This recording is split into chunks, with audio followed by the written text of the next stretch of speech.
whatever, man. It don't matter. Dude, I saw hold Make on. Iran great again. Yeah. We live. But what does that mean? Gangster tent? That's limo tent. Well, it What is just that? means Oh, we it's call like it tinted windows. colloquial. You just tell it tinted windows slightly, not super dark. My vehicle came. I bought my vehicle. It was 5 years old when I bought it last year, and so it came with tinted windows, but they're not super dark. But you can't really see me, and that's a benefit because Mm-hmm. you can't see that I'm Black American until you pull me over. You don't know Mm-hmm. who I am. You don't know if I'm Puerto Rican. You know if I could be a white boy for all you know. A white boy, you might be able to barely see a white boy in the Well, car, what is but that? That's like 5%. That's yeah, like it's like 5%. no, mine's like 30%, but it's Oh, still in Florida. Nobody enforces gangster tent in Florida. That's just everyone knows that. Nobody, no any if a cop write you a ticket for that bullshit. If he did have the audacity to do that, and these are sheriff's deputies anyway. They weren't even just police; they were deputies, which have. But now deputies are getting the highest quotas, just as high as police. But that ticket will be thrown Yeah. out of Is court that any like damn way. highway patrol? Is deputies like highway patrol? No, in Florida, deputies are just like they serve outside of any major city. The deputies patrol are Okay. they're the only law enforcement that has jurisdiction over the whole county. Really, you always think about it. In the South, the sheriff is the most powerful man in the county because he has the right Oh. to go anywhere he wants to go and enforce Uh-huh. any law he wants to enforce. But it's thrown out of court typically if a bullshit gangster tent ticket, in the South. I Mm-hmm. don't know up north, they get y'all and everything up there. I'm saying in the South, no one Oh does yeah, that they shit. get us everywhere. so And then so also California, I think they tinted windows. They go after you for that too. But armchair. Did you hear Dan Bazarian is running for Congress in Florida? I didn't hear that shit. That dude is such a, he's when you watch his podcast, he is hilarious, but the guy is a straight up just Turkish con man. he's got a podcast. No, he does a lot of interviews. He's Oh, been okay. on Joe Rogan. Now He's been on. he's heavy. He's heavy on the calling out the Zionists. I respect him for that. Well, yeah, I He respect him goes for hard. that because I respect him for that. All the guy dude does is take steroids and pays these bimbos with fake titties to take pictures. Hey, I ain't knocking his hustle, but that's how he gets his Instagram following that big. And then he Yeah. steals from his own damn company. Which is so crazy. He steals his own company's funds and uses that to go on vacation all the time. And with these Instagram thoughts, He's kind of like So- Andrew Tate in his where he got his money, right? Yeah, So I just remember except him being Andrew this Tate really is rich straight up- guy. Andrew Tate straight up is British and American intelligence, but I think Dan Bilzerian is a Turkish. He's a Senate. His dad is a Turkish con man as well. So they're all come from the Turkish. I didn't know he's mob Turk. shit. Yeah, he's not. He's like a Turkish Interesting. guy. Because I just see what he does on Twitter, and I like him. No, he says he's funny as hell, and I agree with what you say. And he has this one Viagra story that's hilarious. So I think he did coke and Viagra one night and banged at a stripper. It's like the way he tells it is so funny. He's banging at this stripper. Then he did a bunch of coke and a bunch of Viagra. It was blowing this stripper's cheeks out, and then he has a heart attack. Even though he's only at the time he's only like late 20s or early 30s. Has a mild heart attack and has to go to the hospital. His Turkish mob father comes in there and is like, "What the hell are you doing?" And he's like, "Well, I had some coke. I did some coke. I was banging a hooker." And you're banging a stripper.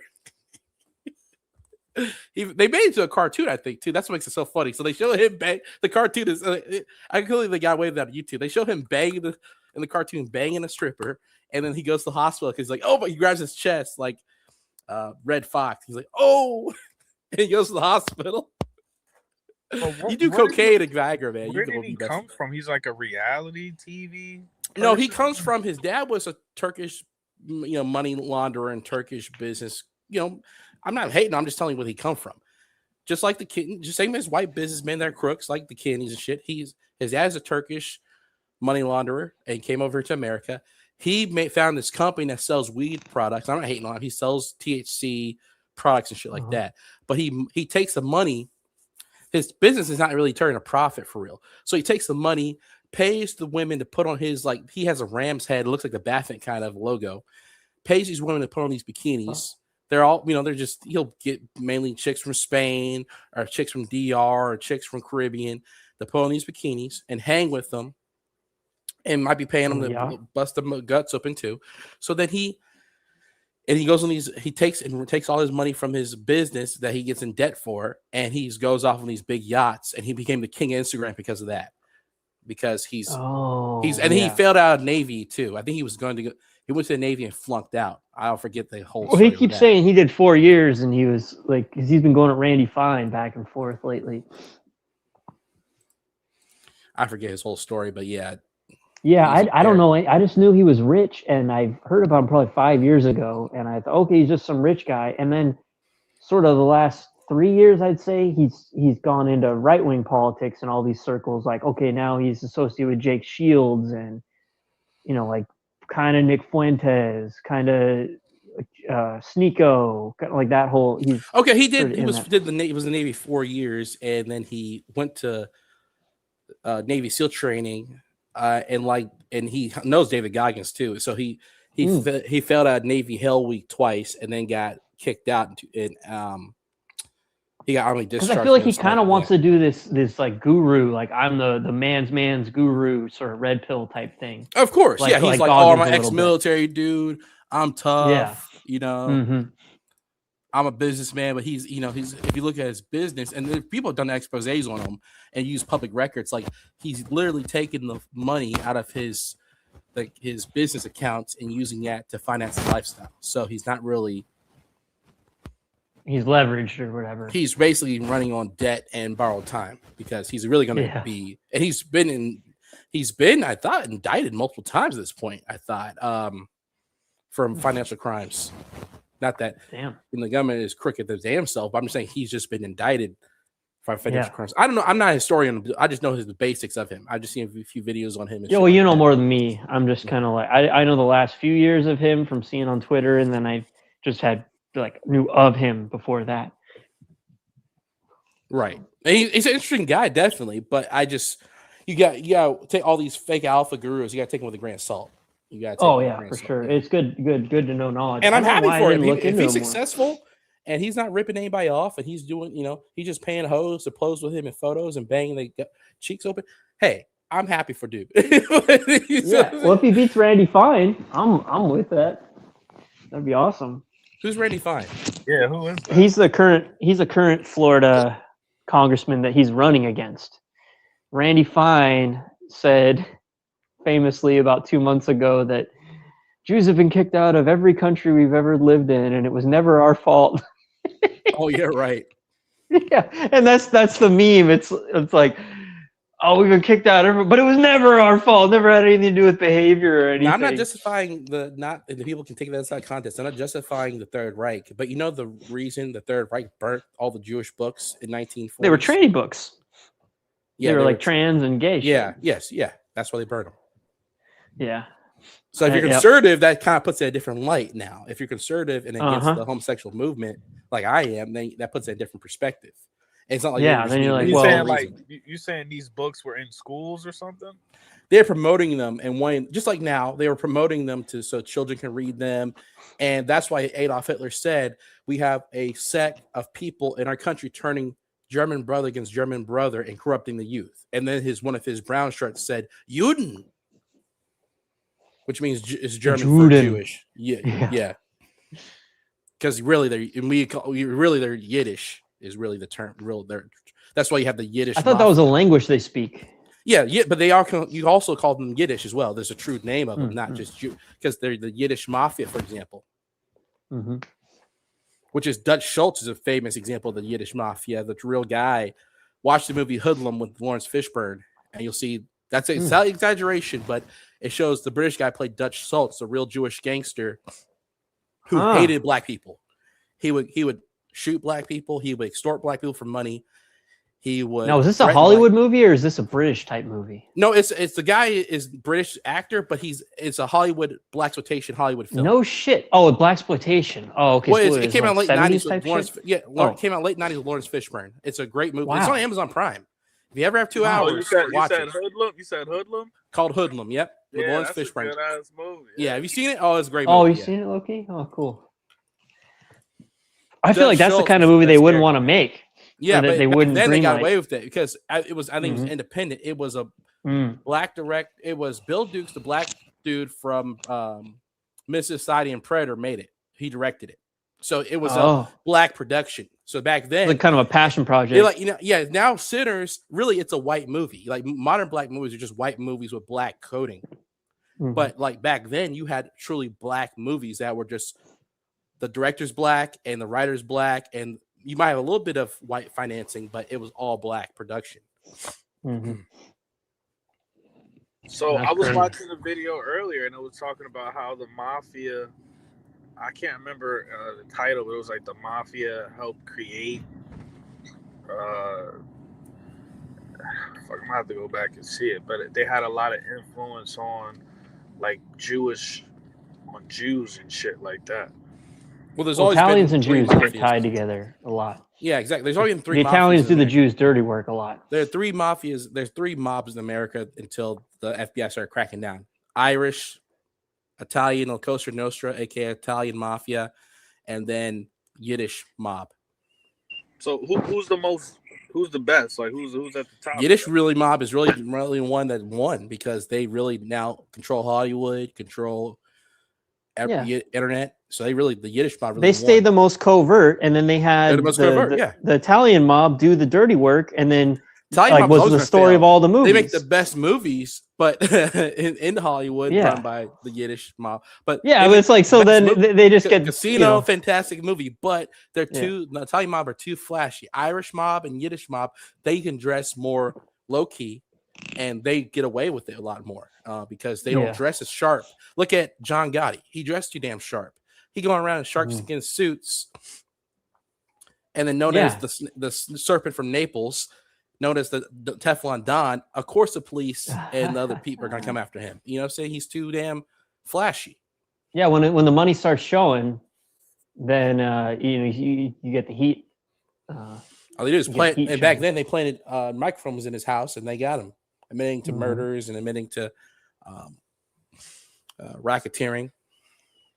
My thing is like, why they always ratting? You see a lot of these people that was in the mob and the mafia, they fucking ratted, and then they came to YouTube, and now they being celebrated. That's what I don't get. That's what I don't get. And then Rico destroyed them. Even he's a rat as well. Micro Francis said the RICO Act, the Federal RICO Act in the 80s, and then really took off in the 90s, destroyed the mob because especially the La Cosa Nostra Italian mob, because when they hit you with, they never got to see you sell dope.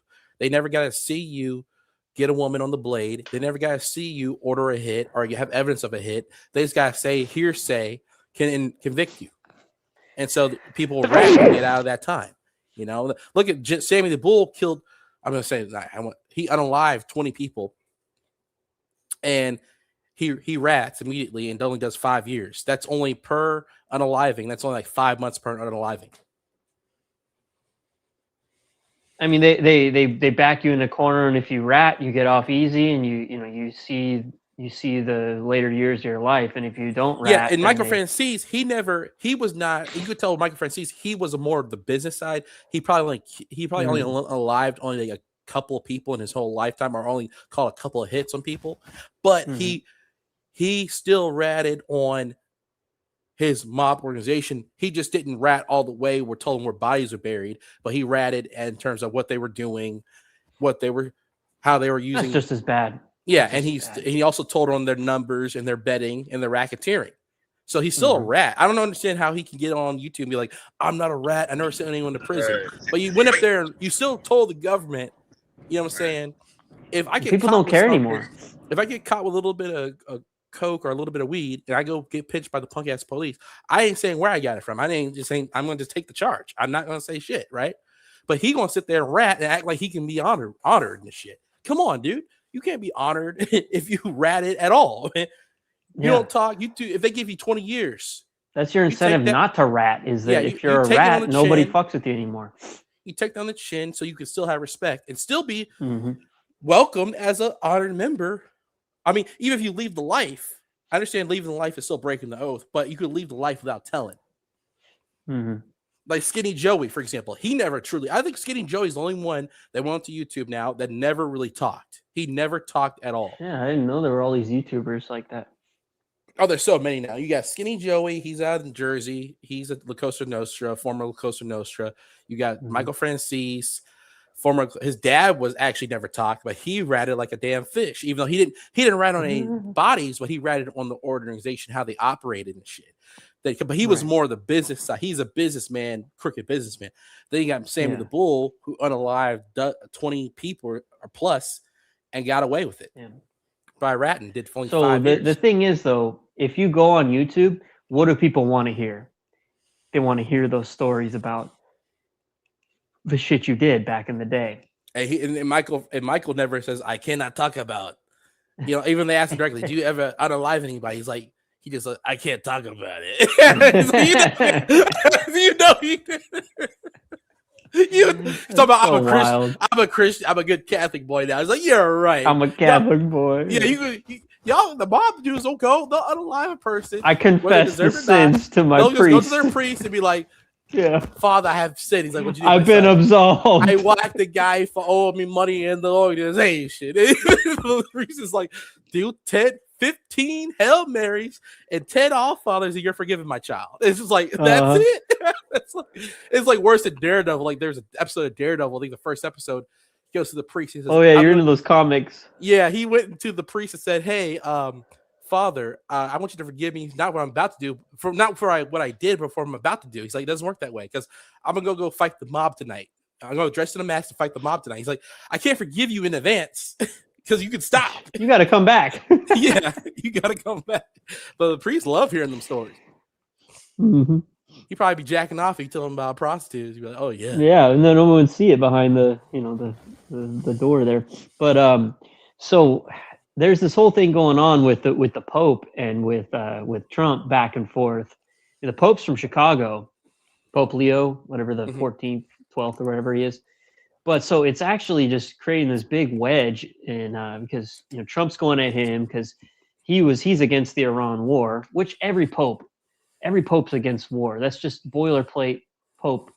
Let's solve things diplomatically. Let's not fight. Let's not kill people. And then like where I differ with him that I don't like so much is that we need to treat immigrants humanely, and obviously I agree with that, but he's basically pro-immigration. He's like a leftist spiritually. But that's like Pope's shit too. But he's not pro-abortion. But I'm just like, okay, kind of leave the Pope alone. The Pope's, anyway, I just want to throw that out there, what you guys thought. Yeah, I mean, what about the whole immigration? It's like, come over here the right channels. Okay, Puerto Ricans are grandfather in.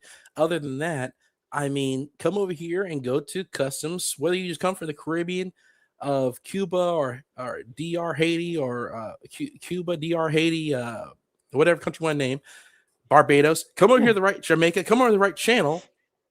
My mom, you got to do the right way, or you're gonna get sent back. My mom had a Jamaica repairman come and fix her TV stand the other day, and he did. My mom's like, "Where are you from?" And she's like, "He's like Jamaica," and he's like, "I hear that black men are terrible." He's like, "Why?" She's like, "Why are you talking about black men for? Y'all need to go home and fix your own damn country." And for one, and then two, you probably here with a green card because a white man gave you a green card. But what you hear, you got a green card, you got a visa, what you got? He's like, I don't know what to say. See, take your funky Jamaican ass back to Jamaica.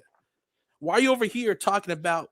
We already got enough Uncle Tom. You're in a black house and you're like talking shit on black men. Like, fuck off, right? She pointed to the sign that said, "See, my son was in the army, honorably in the army for 4 years dealing with crazy crackers, and you come and talk about black men?" Yeah. And she's like, my mom always says, I have so many of my family members. I had my ex-husband, my son, my brothers. So many served in the army honorably under these crazy white men, and you want to talk about black men when black men made so many sacrifices and shit? Are you crazy? Are you crazy? Because that is so. But that's how Jamaicans do it. They come up. Man, I asked a Jamaican guy a month ago. He said, "What's Jim Crow, man? Do you know what Jim Crow is?" He's like, "I don't know." So you don't know? You come to a country and you don't know the history? That's kind of silly to me. You come over here to have the running water and the nice cars and access to white women and shit, but you don't know the history of they used to hang black men by the head until dead and cut off the genitals. But you don't know that, do you? So you don't know. Yeah, because that's a really interesting difference. Because it's like, oh, everyone wants to lump in Jamaicans or whatever with African Americans, and it's a whole different thing. Yeah, we're not African American and we're not Jamaican. We're neither one. We're American Negroes. We're not nothing to do with no African and nothing to do with no Jamaican.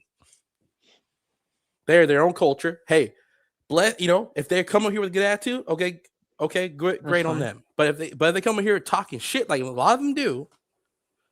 Now this is new to me because back when I was in the military, I dated a chick from Haiti. She gave me a good girlfriend experience. I knew it was going to end soon, but never said any type of crazy shit to me. I knew Haitians. Were you stationed out there or some shit? No. Haitians run every damn where, and Jamaicans run every day. I had a Jamaican in my unit, had a Haitians in my unit. They run every damn where. They look like black people, but they're not culturally. So then you talk to them. Were they born here? Some of them, most of them were not even born here. Most of them fled after they were born. Most of them not even from here. Wow. Most of them Jamaicans. And they're running our military. Yeah, and then Haitians speak broken French. So I she was not in the military, the girl I dated, but then I had a Haitian guy. He was in my unit. He was in the brother company of my unit.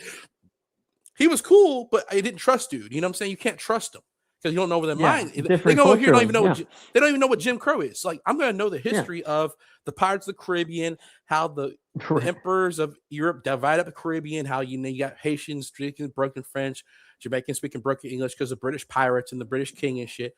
So I know the history of Jamaica, but y'all don't know the history of America, where they used to hang black men for no reason, like Rosewood and shit. So what are y'all talking about? How do y'all not know that? Rosewood happened 50 miles from my house. Totally different histories. Yeah. Yeah, like how are you supposed to build a brotherhood and like go to war? Like, because we're not talking about going to war in a what's the word, like a metaphorical sense. It's like in a real sense. You got to go to war with this guy leading you, and if you don't have this rapport, like how are you going to do that? If you come up here ignorant and you just don't care, you just want to get the white man's benefits they give you for immigrating here. And then you don't even want to pay. Well, if they can join the military, that typically they naturalize them through the military. But a lot of them jumping over here and not even naturalizing this shit because the military will naturalize them. Their NCOs will help them get naturalized and shit. But they'll come over here just totally civilian and not join the military. And then they're not paying taxes. They're not doing nothing. They don't care. They'll work some under the table job and they're not paying taxes. And they're, like George Maxwell said, the government does not care about illegal immigrants. They only care about undocumented workers because you're not paying taxes. Yeah, they want their money. Well, it's interesting too because Trump's been it's like the farm workers, restaurant workers, hotel workers. He protected all the illegal immigrants from deportation that were in those. I think construction too. It was basically like those are the main industries. Trump talks tough. He loves illegals because they're cheap labor, cheap prostitutes. Yeah. That's what I was getting at. Yep. And it's not just for him, but it's all the, they don't want to take any short-term economic pain to help the Americans here, but they'll put the Americans here through all kinds of pain to do stuff for Israel in the Middle East. And I say about this, when I'm talking to white people, okay, I believe you can have different. I believe that the Black American Negro, we are really the Nietzsche. I watched Dan Calloway. We are really descendant, and my mom was telling me about my grandma was saying this. We are really naturally, whether you believe that we came from Africa secretly or not, we are from this land for thousands of years. Mexicans try to take our identity and call themselves native, when they are more giant come lately than we are. So then you have the Europeans came over here in 1611. Okay, so if you weren't here at the founding of the country in 1776, whether you were, if you're Western European, you were founded here from the founding of British or French descent or whatever, and you're here for the founding, you can stay. But everyone else need to go. I don't care, even Russian. If Donald Trump's wife is a damn immigrant, in my opinion, because she's from Russia. She don't care about holy no shit, July. she's my mom loves her. And I'm like, what is she? All she is just she's just riding off of Trump. She's not really anything by herself, other than like she's basically just this is where I fucked up, as I said, she's basically just a whore. Like, she's a great model. She's a great model. She did all this. She's like the Kim Kardashian. What's the Russian chick that's actually younger? That's actually young and pretty for now, but she's a crazy bitch. But Emily Ratajkowski, at least she's still hot. I don't know who she is, man. Look up Emily Ratajkowski. You know what I'm talking about. At least she's still hot. Right. Now Melania is old now, but she was hot back in the day, I guess. But she's so she's just like riding off of the, you know, she's trying to stay relevant and get a lot of money. What's his Emily Ratata? Ratataski. It's hard to spell it. Oh, okay. Ratajkowski. Let me check her out. Yeah, she's hot. Yeah. How old is she? Oh, she's born in 91. She's my age. Yep. Well, she still looks good for you know. It's crazy now, like to say 91. It's like, oh, she still looks good for being 34. Now the 90s getting along go. Yep. I remember being like 91, like, oh, is she legal? Oh, you must be an 80s baby then. Yeah, I'm 89. So you guys both know a lot about geopolitics, right? How? Because this war shit is all fucked up, and they're talking about, oh, we were in a better situation as far as the Hormuz before Trump even went over there and did that shit. So like, if you guys were gonna if you were gonna conquer Iran, how would you do it? How would y'all do that shit? I wouldn't do it in the first place. I wouldn't do it in the first place. If you had to, how would you do it?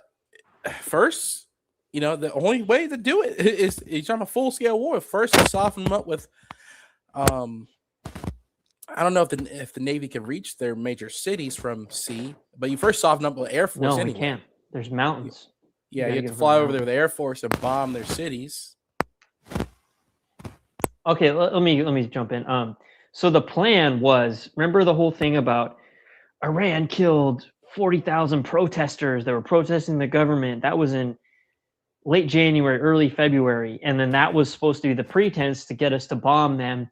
And then what was supposed to happen was that the people were supposed to do this grassroots, and that's what Trump thought was going to happen. Is after we killed the Ayatollah, the people were going to revolt. And then there was going to be this grassroots, revolt, like I said. And then they were going to put in that guy the guy with the really big nose, big ass nose. They were going to put him in, and he was the guy that was selected. He's like some crown prince or something, and they were going to put him in. But it wasn't like that, because it was all propaganda about the. I don't believe that there were 40,000 killed, and maybe there were some killed, but I have heard that all the weapons were given.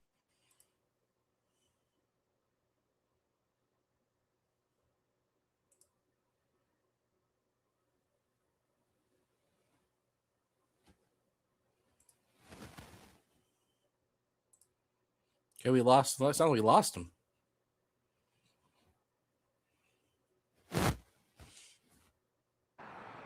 Saito, we can't hear you if you're talking, Saito. Oh. Am I back? We hear you now, yeah. Oh, I changed tabs. I was looking up that model chick. But anyway, so we the whole idea was that we were gonna go in there and there was this grassroots anger from the Iranian people, and they were gonna, after the Ayatollah got killed, it was gonna be full revolt, and they were gonna give the really big nose crown prince guy was gonna become the new guy in Iran, and then he was gonna play ball and do whatever U.S. and Israel wanted. But that didn't happen, and I think that, I guess, it was surprising to the U.S. government, and I don't think it was surprising to the Israeli government, because I don't think they ever thought that was going to actually work. But they sold us on the idea that was going to work. Do you guys agree with that?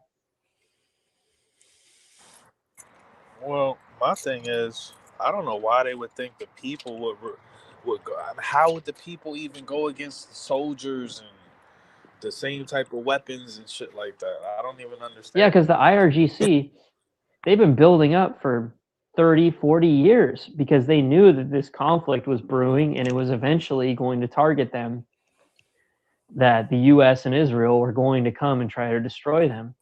So my initial answer to when you asked that question was that what I would do was kind of as strange as it sounds, I would do what Obama did.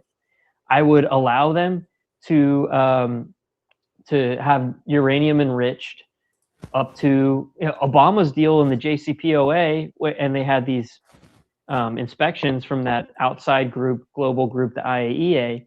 They were coming in doing inspections. I read that they spent 3,000 calendar days in the only year that the JCPOA was actually active inspecting, and this, all across the board, all these inspectors said, yeah, Iran's following it. They were allowed to have enrichment under 10%. But then Trump comes in, and I thought that for the longest time that the Trump revolution in 2016 specifically, I thought they didn't want him to win. The system didn't want him to win. But now the more I look at it, actually, the system was really fed up with liberalism, because liberalism and Obama had brought them the JCPOA, which was that, the Iran nuclear deal, and they did not want that. They wanted their war, and Obama kind of gave them a middle finger and got that deal signed, and it was working. So then when you get Trump in, Trump gets all his Miriam Adelson money, and he says he's going to give them the Golan Heights and do whatever they want. And he rips up the JCPOA the year after he's into office. And so then now Iran knows that they're kind of in the crosshairs, and then they start enriching above the 10% that they were allowed under the JCPOA. And then now, obviously, it's way worse than it was, but it's way worse by design, because you can't go to war with them if they're keeping their enrichment under 10% like they're supposed to under a deal. And then everyone says on Fox News that we brought plane loads of millions and millions of dollars and gave it to Iran. But actually, that was their money that we had frozen or some shit. And then because they signed the JCPOA, we unfroze the money and gave them this $600 million. But now Trump wants to, on the table is some $20 billion deal with Iran if they sign to have no enrichment or something like that. So it's just such a stupid mess. And I think if we could go back, I would actually just say keep Obama's JCPOA. But the thing back in the day was, let's just rip up and throw away everything Obama did. And I don't know, what do you guys think about anything I said? That's a lot, man. I can't, it's so much. You go into it really deep, and I'm like, bottom line is, I keep it simple. Bottom line, war is big business.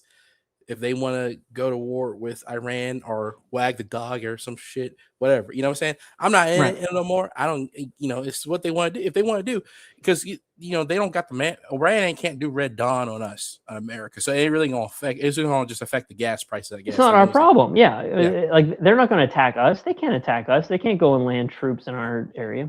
Is that what you're saying? Yeah, that's what I'm saying. It don't affect me that deep. Hey, those guys are in the military. Hey, that sucks to suck, but hey, you know what I'm saying? Hey, you gotta go over there. And that's what you signed up for. Yeah. I'm sorry to laugh at that, but that's all good. That's what they signed up for. I did my 4 years. I got out. So shit, I dodged the bullet because I got out under Biden, punk ass. And so, but I view politics different because George Maxwell, I'm a follower of him because he exposed, a lot of these esoteric guys, George Maxwell's good.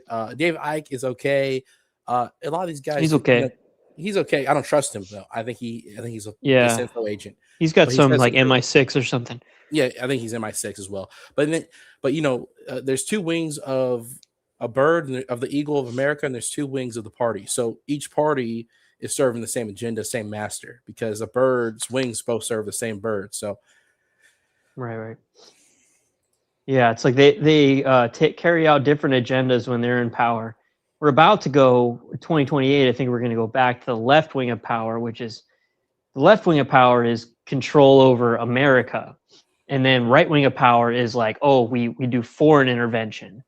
Yeah, not only that, but so remember, Donald Trump is for complete police immunity. And that's what Afroman was talking about. Afroman got raided by these crazy cops a month ago. And I don't know, it happened a few years ago, but he won his case a month ago. But then he he was saying like one of the cops is a PDF file, one of the cops was pull over women that are addicted to drugs and demand sex acts, and so they were completely corrupt. And so you want to give these corrupt guys like that complete immunity? So that's crazy. But that Donald Trump is a convicted felon and wants a police state. Make sense. Yeah, well, we got Palantir, the surveillance state, and that's really what we're kind of up against in the future. I think is just this. Anything we do is going to be surveilled, and they're going to try to use it under the pretense of we have sleeper cells in the country, so we have to surveil everything going on. And if you're, even for us, it's bad news for us because we're doing wrong speak, or what's it, wrong think? Wrong think, crime thought. Mm-hmm. And so all these data centers that like Larry Ellison with Oracle and Palantir, they're all going to be putting together these national databases, which Trump is essentially supporting through pushing that AI bill that right when he got in that he signed with like OpenAI, Sam Altman, and all these guys. So JD Vance is in with Peter Thiel. Peter Thiel like gave him his career and because Vance was an ever Trumper, but he was Peter Thiel's guy. So then Peter Thiel and Tucker Carlson got him to be able to get in that position to get the Ohio Senate seat, kiss the ring for Trump, and then Trump endorsed him, and then he got it, and then 2 years later he's VP. And but it's interesting because a lot of the Israel firsters type people, they do not like Vance. They don't trust Vance, but then it's like, wow, I don't trust Vance either, but I don't trust Vance not from a foreign policy sense about Israel. I don't trust him in a domestic sense because I think there's a lot of talk about Ohio is going to become the new hub for like all of this Palantir spy grid surveillance state type stuff. Because Anduril, which is another Peter Thiel company, that's the one that makes the drones that they're using. The Palantir has the surveillance network that they used in Gaza to like target where they were they just bombed the whole thing, but that was the surveillance network was created by Palantir. But then the drones, there's this guy Palmer Luckey who I actually have this insane connection to that I'm not going to get into, but it's like through my sister's church back when she was a teenager. She knew some guys. She's the wife of a guy who's connected to him now, she's his sister. So anyway, like my sister knew this chick, and anyway, so that guy now, he created the VR glasses or whatever that Meta tried to buy, and then he got kicked out of Facebook because he's semi right wing, and then Peter Thiel glommed onto him, and then he created this weapons manufacturing company that's supposed to be able to make weapons for cheaper. Because you know how drones, the whole drone manufacturing, that whole sphere is much cheaper than it was for Boeing to make all these weapons and missiles and all that. It's cheaper to just make drones. And then we see that with what Iran did, because Iran just has like these $25,000, $50,000 drones, and that's what they use. And it's more effective than the super like missile interceptors that we have and all that. But you can do it on a budget. So that's the idea, is that the Anduril with this guy Palmer Luckey, he was going to be able to make our American tech to fight foreign wars cheaper. So, and then it would be so targeted. I feel like there's this idea that we don't have to put boots on the ground now, because we had this tech that was be able to surveillance, to be able to pinpoint, and tech to be able to actually not have boots on the ground. And we could do the same foreign wars like we were doing with, Desert Storm, Afghanistan, Iraq, but without having to actually put the boots on the ground. And it's not actually like that. And they're finding that out now when they're trying to do this whole operation. I don't know. So I went off, but what do you guys think? Yeah, boots on the ground is going to be crazy, but hey, they could. You got guys in the military that jump at the bit to do something. So, the Marines and the Army infantry are going to love it. You think that, bro? I don't. I think all these guys are like, fuck this. We don't want to go to war for a foreign country's agenda. No, I would see. I would. You don't. You see. If you've never been around the Army, Infantry, and Marine Corps guys, you would. They Yeah, want I to do haven't. it. They want to do it. That's what makes them crazy. You know what I'm saying? I don't want to. I got recruited, but then I eventually, like, I made it into college, and my parents like, oh well, you can just go to college, and I was like, okay, I'll just go to college. Good for you. You could afford college. I went to community college, but that got too expensive. So college is really expensive. I'm waiting Well, on my GI LBCC like helped me out. It was cheap back in the day, Long Beach City College, and then I got the 2-year rest of it from like a 4-year shit. But yeah, I don't know. Military would have been good in a sense, but I just don't believe good for me in a sense. But I just don't believe in the I don't believe in what the U.S. government is trying to do. Because I don't think it's America. I don't think it's for imperialistic. America. It's imperialistic, and it's for Israel, and it's for other places like that. So that's what makes it so messed up. Yeah, exactly. Yeah, that's exactly what I'm saying. So I'm like, but I didn't know that back then. But I just feel lucky that I had other options and stuff.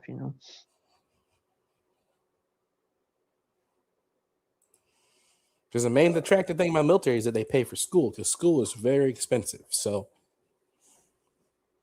Yeah, LBCC wasn't that bad back in the day. It was like per unit was like $80. Oh, that's cheap. If it comes to total, you're only paying $500 a semester, then yeah, that's cheap. Yeah, then you just get good grades there, and then it was more. I went to state school after that, and it was more, but it still wasn't that bad. But yeah, I didn't have to go to the military. Yeah, I just got lucky that I went when I went, so I didn't have to go nowhere. I just got picked on by my unit and shit like that. So it's like, yeah, I just got fortunate that at the end of the day, it's a gamble, because it's always possible that you could end up having to go. Yeah, and then there you are over there, and you can get your ass shot off. So that's the whole danger of that. It's like the movie Warfare. That's very accurate to what it's like over there and shit. I mean, the movie Warfare came out April last year, and it's very close to, because it was made by, I think, a Mexican guy that was in the Navy SEALs. He was embedded in the Army unit because they were doing crazy things, but they were embedded Navy SEALs in an Army unit, and the Marines in an Army unit, because they all work together because they're all in the same place.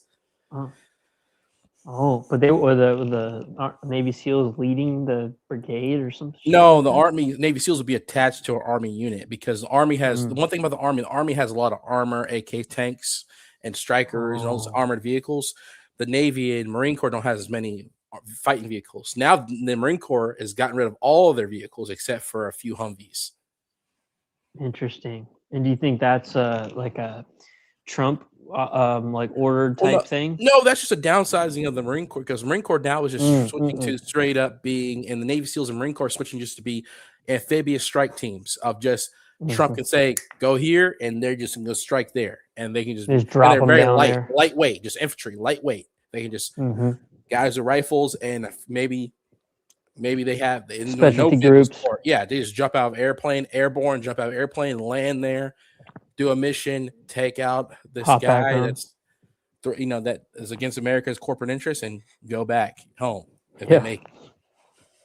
Army is there to stay and blow everything up and occupy. So a whole different strategy. Yeah, so I almost feel like the Army is getting phased out in a way, because that's not how we're fighting wars as much anymore. You know what I'm saying? Well, yeah, but they still need to keep them, because they want the armor. They want the armor to occupy. Yeah, but like in the case of Iran, so we go over there.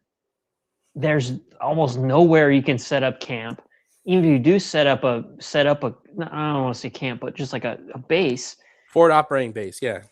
Yeah, you set up a base, you're outside of the mountains where you need to go through, and how do you fucking get through the mountains to get into their, into their main area? And then they have all these ballistic missile outposts all along the mountains. It's just it's like a total death sentence. It feels like it to even try that, and I think they know that. But, different game than Desert Storm or Iraq, Afghanistan.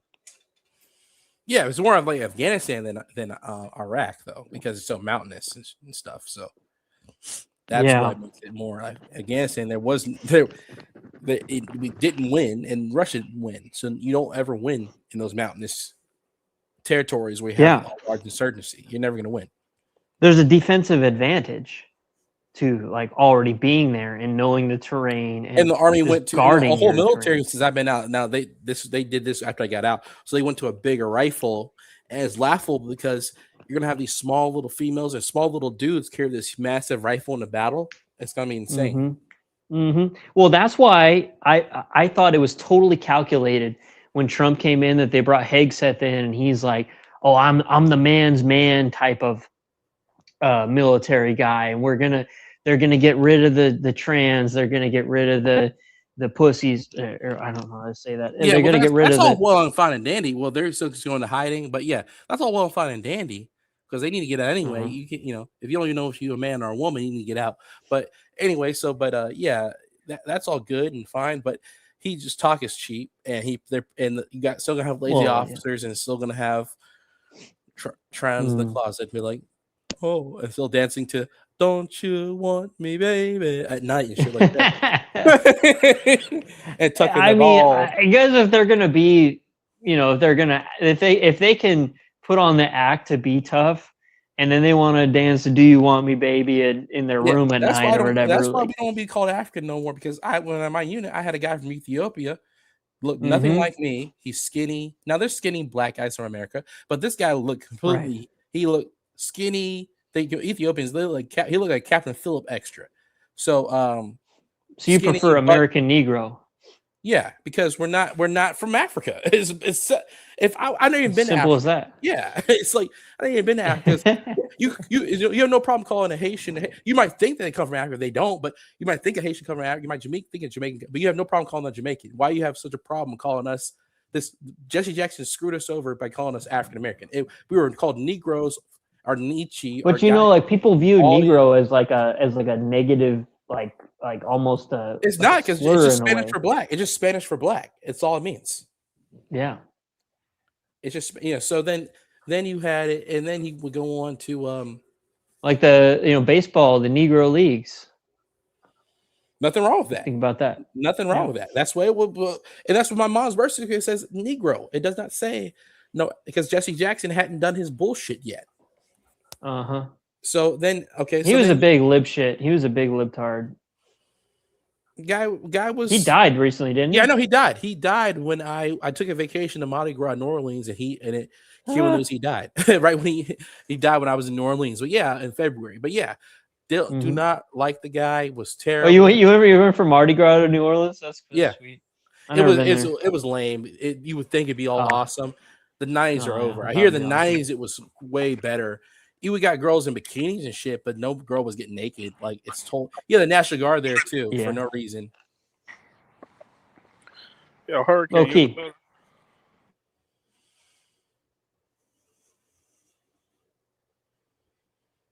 Yeah, but my sister went to New Orleans, but I mean, like, she wouldn't have a good time. Like, it's cool. It's okay. It's an okay place. It's just. It's kind of overrated, and it wasn't that fun as you think it's going to be. Yeah, because when you're down in the southeast, you think New Orleans is like what? It's supposed to be like Vegas for the southwest. Except there's not casinos or anything, but there's they have Hustlers strip club right there. It was two miles from my hotel, but that's just a strip club. I got strip clubs in Florida. Why do I need? And I don't believe in strip clubs anyways. But if yeah. But if you wanted to go to one, you could just. You could if you want to go to one, you could. But it's like, it was just kind of lame and shit like that. And Like they were doing a jersey giveaway at the Mariner game today, and they were giving out a 1970s style Seattle Mariners jersey. I kind of wanted to go. And I couldn't get anybody to go with me, and I was like, I don't really want to go that bad. And then I was just home, and then I thought, wow, actually, it's better I didn't go because I don't want to go into Seattle. I don't want to like drive Yo, an Hurricane, you hour. up in here? I Hurricane, don't you up hear in him. here? This shit muted. Leave and come back. I don't know. Yo, Loki, can you ask a question, bro? fuck it. Oh, I was gonna ask y'all about that Joe Rogan shit. Did you see him and Donald Trump are best friends again? And What? Donald Trump approved of he making psychedelics legal or some shit. No, I didn't see that, man. Yeah. Armchair, you got any? Did you see that? No, I didn't see that yet. No. Yeah, that was what was going viral today. That he was at the White House and he was standing behind Donald Trump. Oh, because you know that in June or July there's going to be this big UFC type of thing going on at the White House. But Joe Rogan said he wasn't going. Yeah, Joe Rogan said he wasn't going, but now it sounds like he's trying to mend the fences or something with the whole situation. Because it sounds stupid. Like, are you're scared you're going to get shot on the White House lawn? You know, I don't know. Let's see if your mic working, Hurricane. What's up with this shit?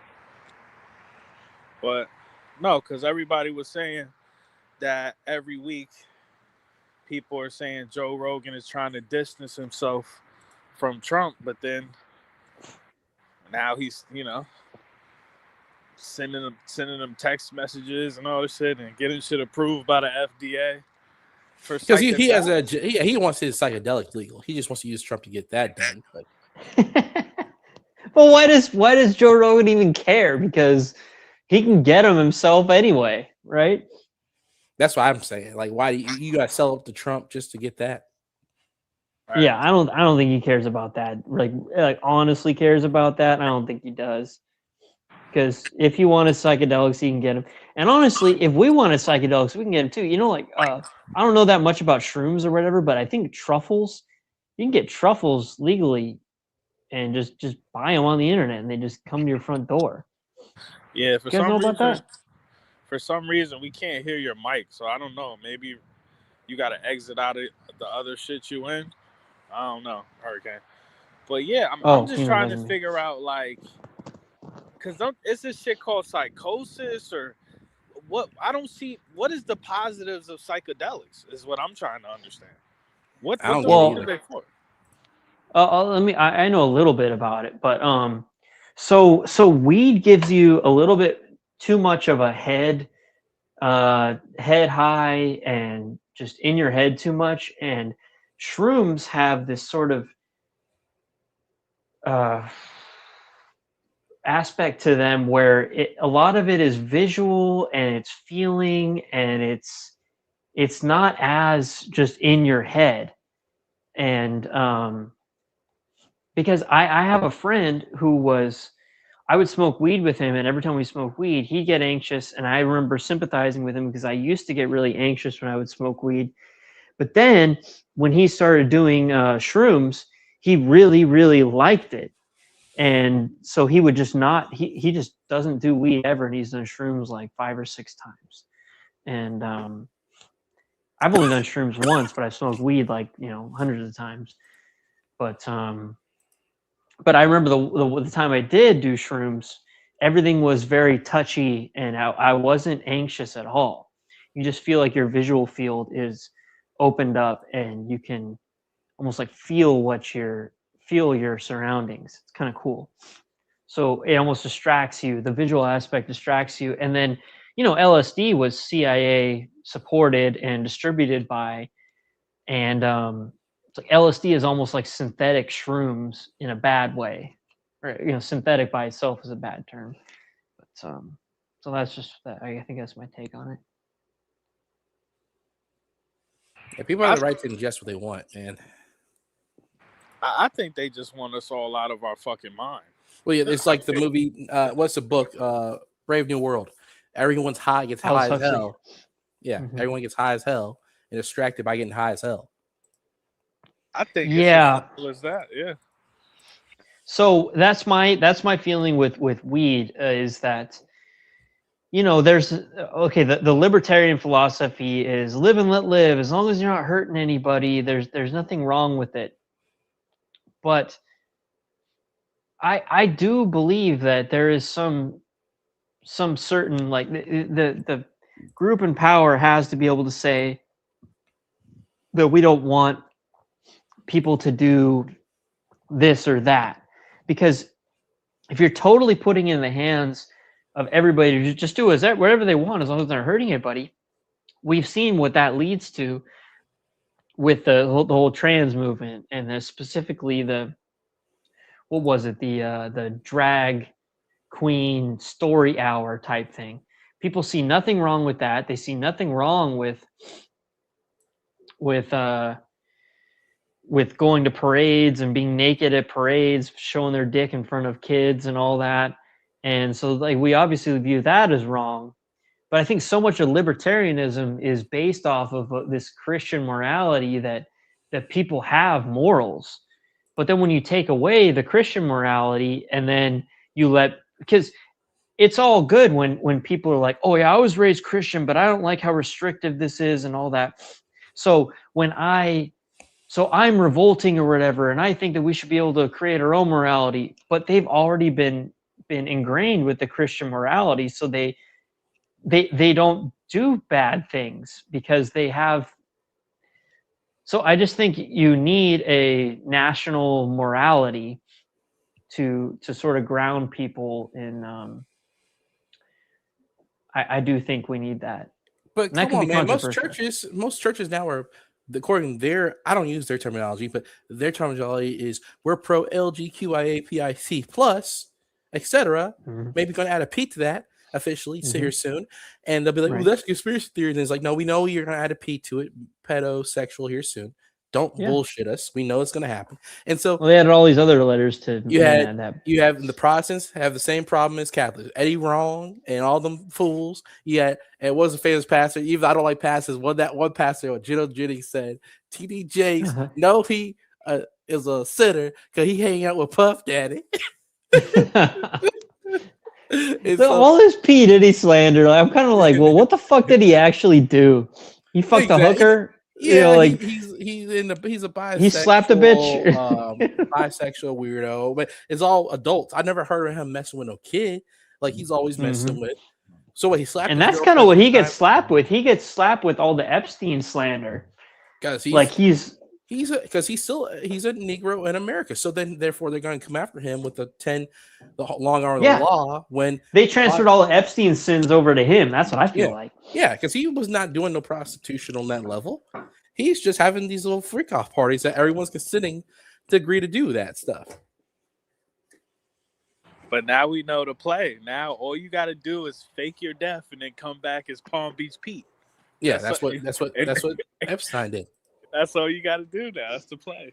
Palm Beach Pete, get some surgeries, fix that nose, straighten that nose out. I don't know. To be honest, I don't believe that Palm Beach Pete is Epstein. I just want to throw that out there. I kind of don't feel like he is either.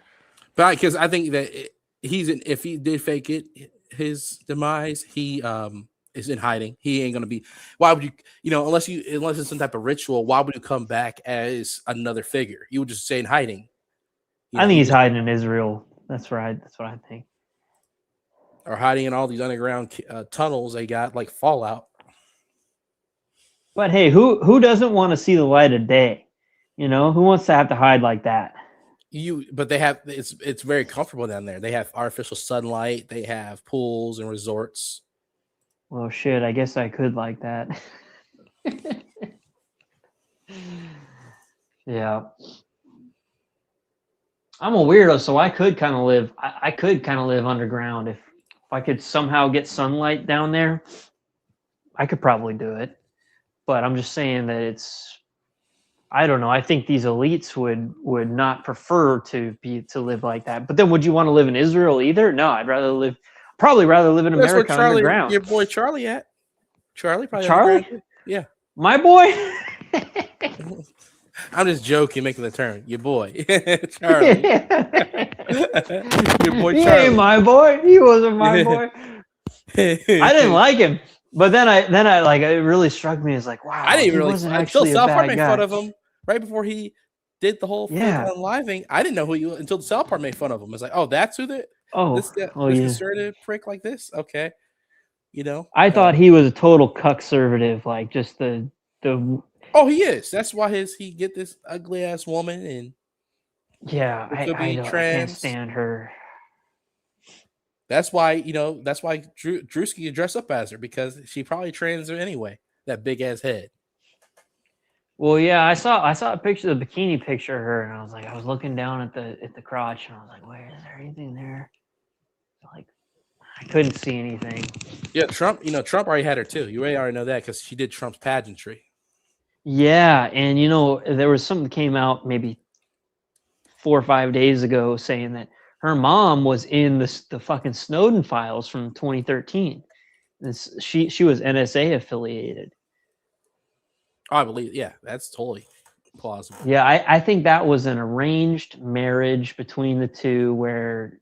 Trump picked both of them to get together. It's a just like in hip hop, I always felt that Jay-Z and Beyonce were arranged by the music industry after the Yids took over the music industry in the 80s. It's arranged. Destiny's Child paired with the biggest hip hop. Yeah, biggest guy, fake drug dealer, biggest guy ever. And so then they paired them together because they were the biggest act of the early 2000s, biggest artists of the early 2000s, at least. Now they fell off, but I mean, at the time, they were everywhere. Yeah, and I think that's how these big systems work. Is you want to consolidate power together, and it makes for just advantageous pairings to do it that way. And if you think about it, really, that's how marriages happened for the longest time. Was families would come together and say, "Oh, I think this pairing will allow our families to like ascend higher." Ascend is a weird word now, but you know what I'm saying. Like it's like the original Dune book where they messed up in the dumbass French director messed it up in the movie. But in the original Dune book, he was in love with his concubine from the desert planet, but he married politically the emperor's daughter to secure power. They messed up. Does he ever get back with the with his concubine? He's with the he's never sexually with the emperor's It's daughter. Just purely for appearance. Purely political. The movie messed it up where they made it where dumbass Zendaya playing Chani gets mad. Like in the book and the original 80s movie, she understood it perfectly. She said, that's the one where she has like that thing coming out her nose that goes into her ears. But if you don't read the book, you won't know what's going because Denis Villeneuve don't explain it to non-book readers, so you don't know what's going on. But see, I read the book a few years ago, so if I didn't read the book, I wouldn't know what was going on. But in the book, he says, "You will be remembered as my wife" to his concubine, and he says, "I do not love her. It's only political marriage, just like Game of Thrones. It's only political marriage, like medieval England. So it's only political. So that's what. But yeah, you can have your concubine on the side." And that's so I mean, it leads us to think. I mean, I can't help but think that was just a hit. Charlie Kirk was too by the book, and he realized that he couldn't continue to be honest about this political movement if he didn't sort of let in what was going on among the youth about what they thought and knew was true, that he was never going to be able to like convince them away from the thoughts that they had, which were true. And he knew they were true, so he had to sort of let them in. But then the system did not like that he was even trying to bridge the gap. So even though he would kind of fight back against them, or basically against us, they just didn't like that he was even bringing that voice to the table at all. And then so I think I think he got assassinated, not I think they by faked some it. stupid liberal furry. No, but I think that's plausible. But I don't. So according to my research, and then another pretty popular YouTube, I don't watch the guy Industry Hoax Exposed. He used. I mean, he broke it down like, and a lot of guys on BitChute really broke it down how fake it actually looked. The event actually looked. How there's AI artifacts in it, and how it doesn't. Think of a 30.6 man is a hell of a. Oh, that'll blow his fucking neck off. Yeah, it's not gonna look that like blows a deer's fucking neck off. Yeah, if it hit his chest or neck, he's out. It's gonna have might have a secondary detonation. Is gonna cause all this. Is gonna have it's a high speed hydrostatic shock wave is gonna hit him from that round going hit so fast into his neck or chest. It's gonna just erupt and blow. It would actually probably decapitate him. I mean, really, for real, probably would have. I mean, look at even if JFK was. Some people say was staged. If you look at the JFK Zapruder film, like the back of his head blew off because that round is hitting his so brains hard. Were all over the place. Yeah, that's what it looks like. It looks devastating. It doesn't look like just this weird. He just erupts a little bit of blood. A little bit of blood pops out like he got shot with a 22 short. No, it would be like. So do you think it was the explosive on his mic or something? I think it was AI, and I think it was a squib for the real people there that were not actually in the CIA. I think most people there were actually probably intelligence agents because the government has unlimited money. They have they can have a rally of, they can make a rally of agents, and it could be 1,000 people, but they're all on the payroll of the CIA except for a few randoms that are still not going to. I mean, that is, but dude, I've seen multiple angles filmed from just stupid smartphones, and everything kind of does look the same as far as like the but front all the shot. footage is controlled. All the footage we got was controlled and released by the media in a controlled fashion. We didn't have any spontaneous guy goes home and uploads it a live leak on his own. It was all live leaks did. They ran and grabbed some shit off the ground. What were they grabbing? And they took the cameras out in the back. What were they grabbing? I don't know. Loki. But bottom line is, if you get hit by a 30.6, that thing is still can go through and ricochet, and it's not gonna stop. It can ricochet and hit another person at 90 degrees. So, or go straight through him. So especially if you use FMJ, I don't know if you use Hall Point or FMJ, but yeah, it can go straight through and keep on going. So there was no exit wound because Candace Owens got the footage from the back. Finally, somebody gave her the footage from the cameras in the back, which for a while I was sort of convinced that there was.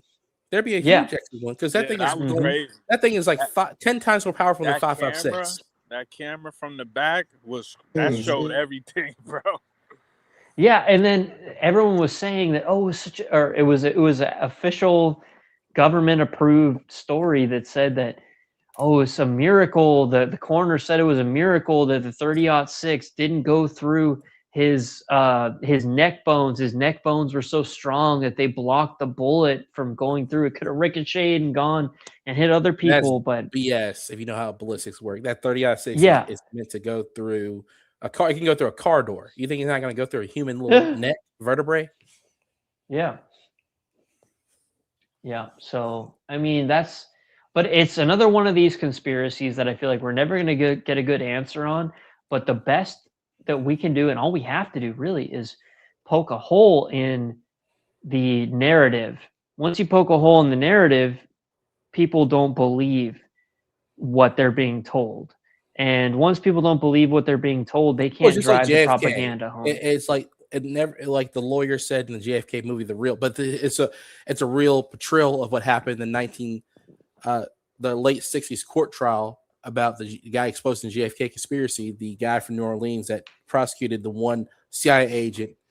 He was a homosexual CIA agent that helped finance the assassination. So he prosecuted him. And Tommy Lee Jones played the homosexual CIA agent. And Kevin Costner played the prosecutor from New Orleans. And he said The country fried prosecutor said, never in the history of gunfire has a bullet behaved so erratically. You're talking about a Mannlicher Carcano bullet, which is going at Mach 2, 3, or etc. It goes through the president, hits the president in the neck, then goes through and hits the president in the arm, then goes through and hits the governor in the chest, then goes out and hits the governor in the leg. That the bullet would have deformed and ricocheted into a crazy direction before it did all that. So the official story is couldn't happen, but the official story was there to fit the CIA's and the vice president's fake narrative. Yeah, because he can't. Lyndon B. Johnson wanted to take over because he was going to play ball. Yeah, because he was going to go to Vietnam. He's not going to disband the Federal Reserve, the CIA. That's the main thing. Those main issues. Well, and then there's the other two things that Kennedy was going after. He was trying to stop AIPAC. So he had Kennedy, Robert Kennedy was his attorney general, and he had him in charge of telling it was the American Zionist Council back in the day. So he told them that you guys have to register under FARA, Foreign Agent Registration Act. They said no, and he said no, you have to. And they said, oh well, give us more time. Basically, after Kennedy died, they just created AIPAC, American Israeli Political Action Committee. Yeah, because they switched everything. All the leadership switched over to AIPAC. All the money transferred over to AIPAC, and then they've never been challenged ever again. And then also the nukes. Kennedy was against them ever acquiring nukes, and he pushed back against that and told them they couldn't have nukes. And so those are another two reasons I think they killed him. But yeah. And also Lyndon Johnson, I think his mistress confessed that she, during pillow talk, Lyndon Johnson, before he helped to assassinate Jack, he knew that Jack had, even though Jack was 10 years younger than him, he said Jack has a Addison's disease, a rare kidney disease, but he said it's not going to kill him in time. And so everyone's jokes, all the JK researchers said, okay, then he wanted to give him lead poisoning to kill him quickly. Because Addison's disease, you can live a long time with that kidney disease. It just makes it where your adrenal glands don't work properly. It was just a rare genetic disease. But and also he was going after the mob. He was going after the mob, but then his dad was former Irish mob affiliated. So, yeah. So he didn't. But the mob was mad at that because, like, here you are, your dad's an Irish potato eating mob guy himself, and then he doesn't want to. He ain't gonna prosecute his daddy, but he gonna prosecute the Cosa Nostra, the current active Irish gangsters. Yeah. So I come from a Catholic family, so I just so my grandparents loved Kennedy, and when my dad's birthday is Kennedy's death day. And he got sent home to his room with no dinner, and he got like beaten with a belt on his birthday because like him and his brother were horsing around, and Kennedy had just died, and then my grandpa was drunk and was like, fuck you, kid. Damn. He was he just took out of him. Yeah, he was. It was his 6th birthday. My dad was born in 1957, and then that was his 6th birthday. Damn. So it's like the Sopranos show where the Sopranos where 9/11 happens, and he just comes to the bar at a strip club and beats his manager at the strip club because he's just so angry about 9/11. It's just like he just takes that on the wrong person. Except for it was his son. Yeah. Yeah. So like my dad's always hated his birthday since he was 6 years old. Since right after that, because his family loved Kennedy because he was the first Catholic president. I know. He's the first Catholic president. Yeah. Yeah. So. I don't know. I'm just saying, like, that's kind of like where, because I do have a little bit of a bias towards Kennedy, but I do think that Kennedy was the last good president that we had. Yeah, because that's why they got rid of his ass. Look, whatever you think happened, that's why they got rid of him. But, and I kind of like Jimmy Carter, but Jimmy Carter was so useless and feckless that he wasn't. Jimmy was bought and paid for. After they just killed Jack 10 years prior, he knew to play the ball. He got after one term. He knew to play ball. Then Nixon had just got in trouble. He just wanted he wanted to play ball and go about his business. He didn't want to get in trouble politically and or criminally, and he didn't want to be assassinated. So he just wanted. He's like, I'm just a simple peanut farmer. Don't like yeah, come exactly. after me. That's Jimmy I'm not Carter's built legacy. for this. Yeah, kind of pathetic. Kind of pathetic. Yeah. That's who he was. He wanted to get out of office and play ball. You know what I'm saying? He didn't want to. Yeah, and then they brought in Reagan because he would play ball more even. But then there were the Camp David Accords that I think that was under Carter. And I don't know why people love Reagan so much. He went to Bohemian Grove. He did the Gun Control Act of '86. He did more for anti-Second Amendment stuff than even Democrats had done at the time. So total amnesty. You forget about that. Total amnesty. He amnestied everyone that was in the country at the time that had been in there illegally. Damn. Yeah, look that up, bro. Look that up. Yeah, he's the most overrated president. Reagan's the most overrated president of all He's time. He's an actor that was just a puppet. That's like when you watch Back to the Future, he says, Great Scott, you're telling me that Ronald Reagan becomes a president? Isn't he a movie actor? And he's like, yeah, becomes president. Doc? And he's like, oh, that figures in the age of the television, a president would have to look good on television. So they pick a movie star. Yeah, it makes perfect sense. But yeah, man, gosh, Back to the Future is a great movie. Oh yeah, I got the T-shirt. It was on sale at Walmart the other day. I bought a T-shirt for me and my No shit, they got. I gotta check that out. They got that over there. I might pay for it, but like Walmart shit's getting more expensive, bro. Well, it was only $10 when I bought it. Now, $10? Okay. Yeah. I thought it was like 15. I go to Walmart and they're like $15 for a T-shirt. Well, if you're up there in Seattle, Florida's way cheaper. Yeah, Florida's way cheaper. You get $10 for a double XL. Yeah, dude. And it's funny shit too, because I go to Michael's to get my T-shirts now, because Michael's has Gildan T-shirts, $2.99. You can get an XL for $2.99. But if you go get a double XL, which is kind of what I wanted, but I'm like, oh, well, XL or double XL? The double XL is $3.99, so it's $1 more. So my ass cheaped out. I just got XLs like I always do. Yeah, so he grandfathered in illegals that had been here before '82. Yes. That's what I'm saying. That's insane. He amnestied everybody. Mm-hmm. Get the hell out of here. They should go. Yeah, and then everybody wants to talk about. I had to talk to my dad because my dad was still saying, well, trickle down economics. It actually does kind of work. And I was like, yeah, bro, maybe in the 80s they had to hire more workers. In the 80s and said it didn't work. He said my dad was in the military and it was a VA loan was super high. Even everything was super high. Nothing worked like that, especially for poor black people. But everybody, poor white people, working class families too. Everyone, if you had a brain, it did not work. It only kept the rich richer. The top 500 companies. Well, because like 1990, my dad got a better job, and then because he had to stop doing cocaine and all kinds of whatever he was doing, and he got a decent job, and then so he's like, oh yeah, well I worked and I was always there, and then I got like promoted, and I think trickle down economics worked for me. And I was like, dude, you don't know where the corporate profits, like as much that trickled down, there was probably 10 times as much that went up, but then now it's like probably 20 times as much that goes up, because we've seen profits or we've seen pay rates just stagnate, where corporate profits gone way up. And then they'll raise my VA check to a few $100s, but it doesn't negate inflation. And then the wages working 9 to 5.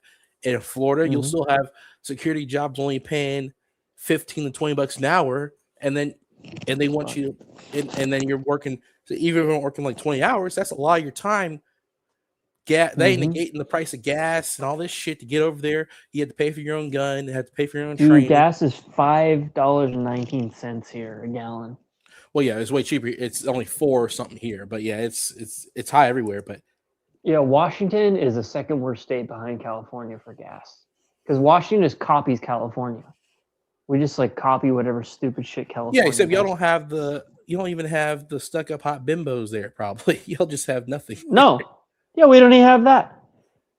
Yeah, it's like the chicks aren't even hot, so it's just like, what the fuck? Well, I mean, like, and that's a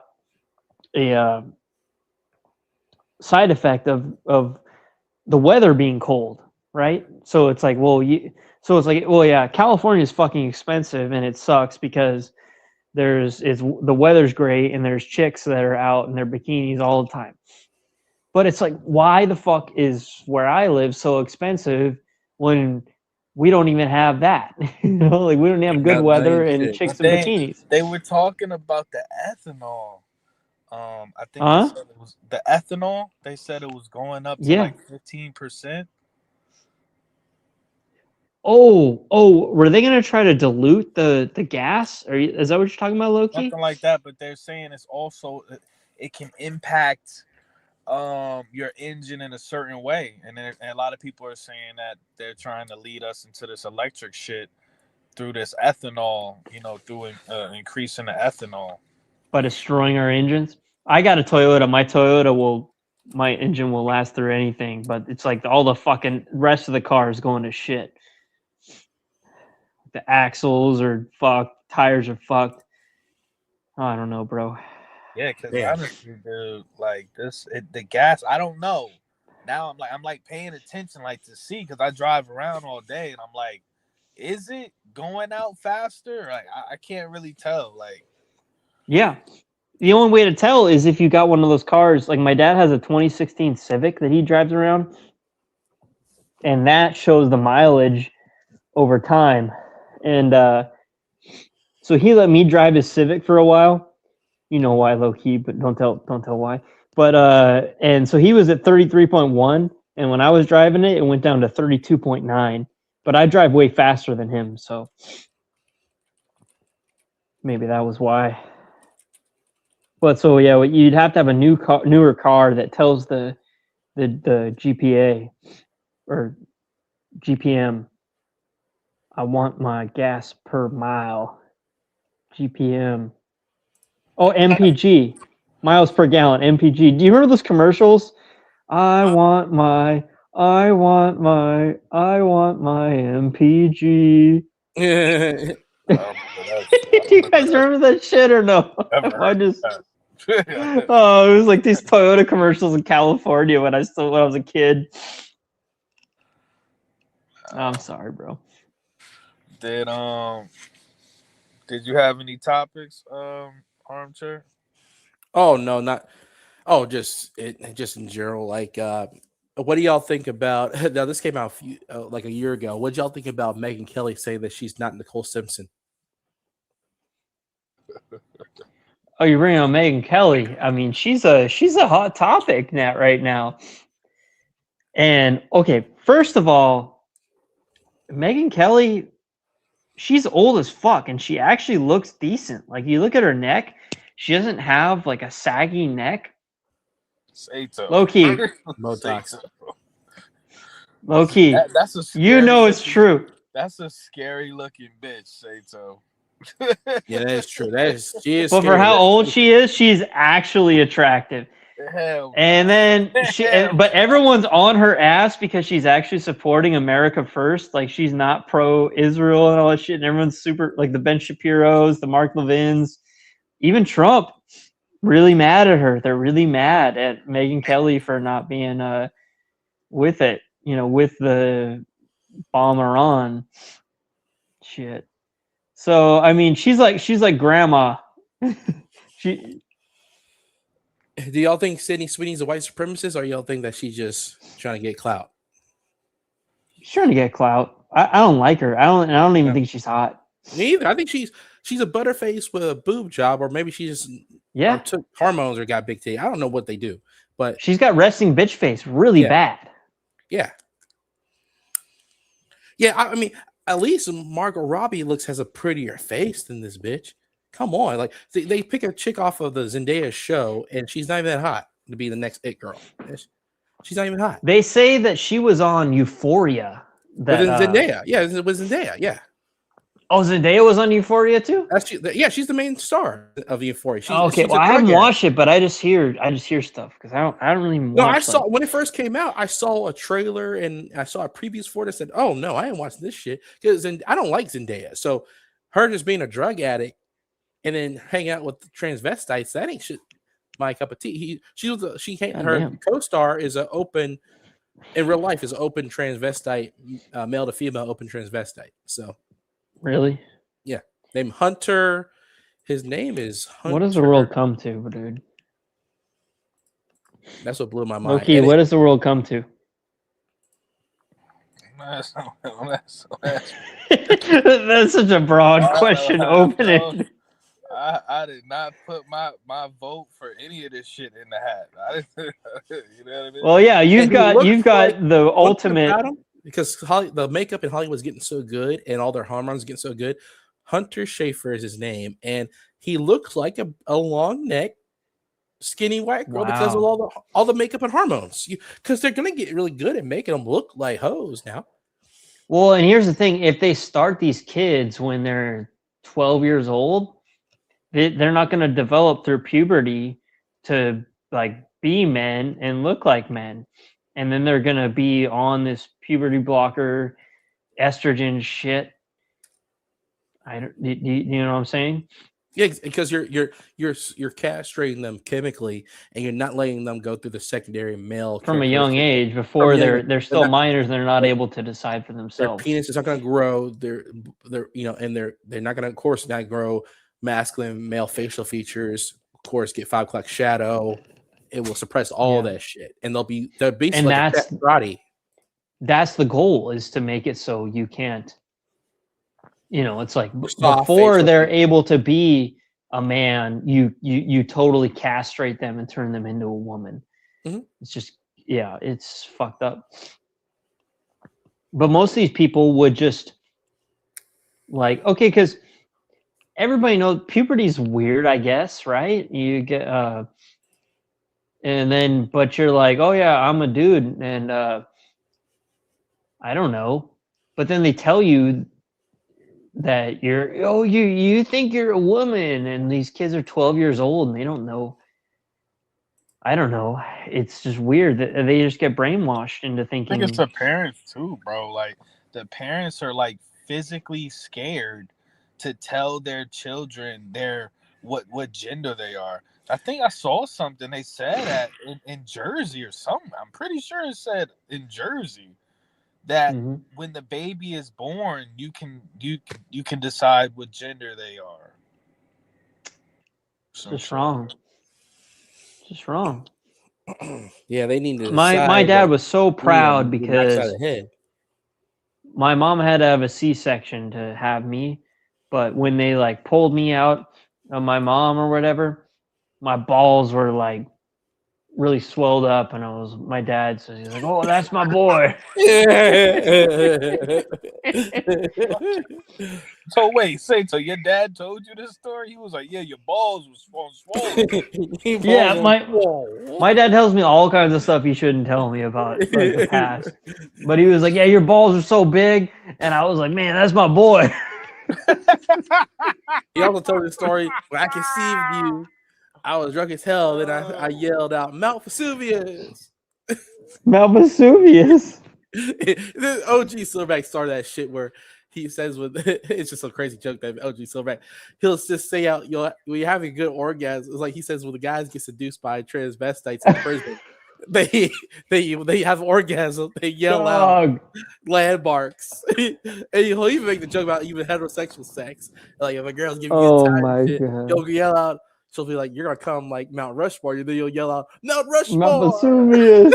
Yeah, Mount Rushmore. That's funny shit. I do love the military humor. And then when Mexican guy has orgasm, he goes, Dios mío.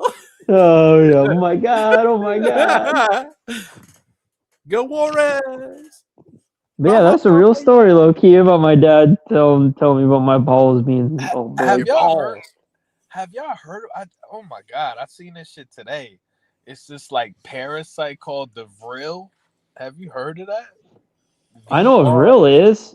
VRLL or ILL. VRIL. It's not supposed to be a parasite, bro. It's supposed to be your Vril is like your manly energy, your manly like joie de vivre. will of the life is that you're vril. So like the whole thing is like, oh yeah, the system wants to take away your vril. They want you to be cucked and be like a big pussy that loses all That your might be testosterone. that Yeah, they that's what they want. might have remixed it, but this other thing I was looking into was like this parasite that like climbs into your eye, and it like fuck. burrows into your brain, and it's like the parasites that go on like a praying mantis and shit, and it's like it just hijacks your Damn, my shit acting up. Damn, yeah, well. Can y'all hear me? Can y'all hear me? Yeah, I hear Kane. we can Yeah. probably hear Oh, you. hurricane. Yeah, what up, though? Shoot, it's not robotic on my end, man, but I don't know if it's my StreamYard. I think it's my StreamYard acting up. Yeah, If you it's my sound StreamYard fine on that here. bullshit. Hurricane, But, you ain't never heard of Vril? VRILL or you ain't never heard of that, Hurricane? You're real, man. It's like a German Damn, I shit. don't hear shit. It's like your life force, your fucking testosterone flowing through your body, your vril. Look it up. Look it up. That's like what it's It's like. eye fluke. Yeah, it's called eye fluke. Huh? It's eye fluke. The fuck is that? Yeah, flukes are parasites that jump into your body. They're Oh, in your water. shit. I got a whole different definition of this. Yeah, you got like the modern. I don't know. You got the Clav definition of it, but Yeah, I got like the collab, like the 4chan definition or whatever. yeah, the 4chan definition. But I knew what this shit was for like 8 years. 8 years ago, before collab ever was anybody. Right. So I don't know, but yeah, But it may be parasite now. Maybe parasite now. yeah, So you heard anyway, of continue, bro. that, Armchair? No, I never heard of this particular one, but I'm looking at this Science Alert article. It's saying this intimidating parasite burrows into the host's eye and hijacks his brain. But it wasn't called what you're calling it, T. It's called the eye fluke. And it's in the scientific name. It's like the iPhone, but the eye prostotum pseudopathium. I guess that means it's a pseudopathogen or some shit. So this is some real shit, or yeah, it comes from bird feces, and then it gets in water, and then it goes to a snail. Goes in people's eyes, and then it's free swimming, and then it can leave the snail and go into animal eyeballs. Damn. Okay. I don't know. That's that. Also, I heard a long time ago. A lot of time ago, there were some parasites so bad in some swamps in the south that the frogs are growing multiple legs because the flukes would jump into the tadpoles while they're still growing their legs and stuff when they're transforming into frogs, and it would cause them to have multiple legs. They're turning the freaking frogs gay. Yeah, and turning the frogs gay is true as well. It is true. The atrazine in the water was like because they give them ovaries. Yeah, it was like making them transsexual. Truly giving them female organs, not doing some like humans just giving themselves estrogen. It was truly giving them female organs. That was the crazy part. Yeah, like and it makes you think about Jurassic Park. Do you remember Jurassic Park? The whole life will find a way thing. They say Jurassic Park, all the animals are female. But they made a point to talk about how the animals were they fused amphibian DNA. That wouldn't work because actually birds and reptiles are the closest relatives to dinosaurs. So a frog wouldn't work because frogs are not on the same tree of life. They're related, too distantly related to work in real life. Because if you're going to bring back dinosaurs, I know what you're saying. But think about just the implications with the meme with the turning the freaking frogs gay, and then that's exactly what Jurassic Park was doing, and then the atrazine, and it all lines up. So even though the movie it wouldn't work because no terrestrial animal can change its sex once it's born. It doesn't work that way. There's frogs. There's no real frog that's changed its sex without the what the poisons and the chemicals, only certain types of fish can change their sex, and also they're saltwater fish.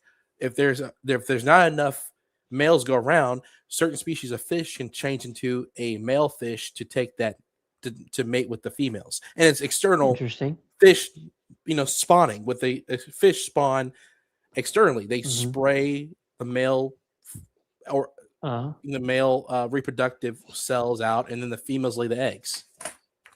Okay. It's all external, so they can change their sex. But a terrestrial mammal, they cannot change their gonads to be the opposite sex. Once you're male, you can't change it. Yeah, the mammalian thing is, but I mean, all reptiles or mammals. Reptiles, mammals, or birds cannot change their sex once they're born. Well, let's say that the amphibian DNA thing was possible, that they had to fuse the amphibian DNA into the dinosaur DNA, reptile, bird DNA, and then that made it possible. I mean, God, it's just impossible. But it's just impossible because reptiles and birds, reptiles and mammals, we mate internally. So we already have established reproductive organ once they're born. And it is right. Even most birds don't have a penis, and most reptiles don't have an actual penis, but they have a male gonad to impregnate the female. So they don't. It's already question. What is their male gonad? I don't even fucking know, bro. Well, it's a testes. It's their testes. It's their testes. Just squirt that shit out, or what? How do they get it into the female? Birds it's called a cloaca kiss. Mm-hmm. Most birds do a cloaca kiss. Most of your pet little birds, they do a cloaca kiss, and they take their tails and rub them together, and the male is just squirting his semen directly into the female bird's oviduct. Yo, that's spray and pray. Yeah, that's the craziest. Because I was watching this video about how the fuck would dinosaurs like fuck, and it was like they're not even built. They don't even look physically built to fuck. You know what I mean? Yeah, that's hilarious. It's like how is the T-Rex fucking anything with them baby arms and shit? You know what I mean? Yeah, how can he hold on? Yeah, I think they can get up from being completely from their belly because their legs are so strong. And let's take a step back. I'm sorry to interrupt you, but there is this kind of thought that how did these people even know what the dinosaurs looked like? Because they just found these bones and then they put them all together and said, "Oh yeah, this is what it was or what it is." It's all speculation. You will never know. It's all speculation. Yeah. So sorry, I didn't mean to interrupt you, but I had to. Fine. Yeah, that's fine. And they just say there are and dinosaurs are most closely related to birds because most of them, they theorize a lot of them were warm blooded because nothing else. Because the T-Rex would be too sluggish if it was cold blooded. Yeah, it's got too much blood in that body, right? Well, it'd be too slow. It'd just be reptiles are slow. They're mostly ambush predators, like crocodile. He's a cold blooded reptile, but he's an ambush predator. Alligators are ambush predators. They're big, but they sit in the water and wait. You got to be the part mammal. Active hunters are warm-blooded. So mammals and birds are active hunters. They actually go out. And birds are warm-blooded reptiles. Right. So that's the closest match. Yeah. But what if it's kind of a mix between a reptile and the bird, like we think it is? Well, yeah, it is. It is. They are in the between because they're gone. Just how anteaters are kind of they're the only mammal that's still like the transitional species where they still lay an egg, but yet they're a mammal. Mm-hmm. Birds are like the full on. They look different than a reptile, but they're still underneath the surface of reptile because their feathers just replace their scales. That's all that happened. So their feet are still scaly. They went down this one path of evolution, whereas the reptiles supposedly after the meteor hit Mexico all those years ago, 60 million years ago, birds had to adapt to being little creatures that just could fly and forage for food like they do instead of being big, old burly predators. Dinosaurs, yeah. They're dinosaurs too damn big. The Earth was in the nuclear winter from the meteor, so everything had to everything had to get smaller. Yeah, like full on depression, things had to get smaller. That's very interesting, and I think you're totally right. Like of what lineages would survive? Oh, only mammals got to get smaller, and then early mammals got smaller, and then birds transitioned. Only the small mammals survived. and only birds transition from reptiles that had they transitioned from the reptilian. Because look at Archaeopteryx, because they found that thing where it was preserved, but they had still the feathers preserved in a Chinese rock or whatever. That's so like the dinosaur. That's like the missing link between the dinosaur and the bird. The bird. Yes. Yeah. It still had teeth. It had a beak, but with teeth in it. Yeah. So it's like, well, if like anybody was doubting the idea that dinosaurs had bird DNA too, the Archaeopteryx was kind of the wedge that would just break that, because you could no longer maintain that. You see the Archaeopteryx in it being just total mix. You just can't say that there's not any bird DNA in the dinosaurs. Yeah, because they're supposed to be cousins. So that's what they call them. That's what the scientists now. So you take science with a grain of salt, but they call them in science now non-avian dinosaurs, and then the birds are just avian dinosaurs. Huh. I mean, that's a little too far in my mind, but I get the. But they're saying the concept. They're saying dinosaurs were everywhere. They're everywhere. Like were dinosaurs in Antarctica and not as far as Antarctica, but everywhere else, that mammals and birds are at. You know what I'm saying? They're all over South America, North America, China. Yeah, and Europe, then the Asia. The land mass was different at the time too, so different countries slightly different because it's only 60 million years ago, so it wasn't like one land mass. It's like Pangea had broken apart, but it wasn't like it is right now. Ocean was smaller. The Atlantic Ocean was smaller, but still pretty big. Yeah.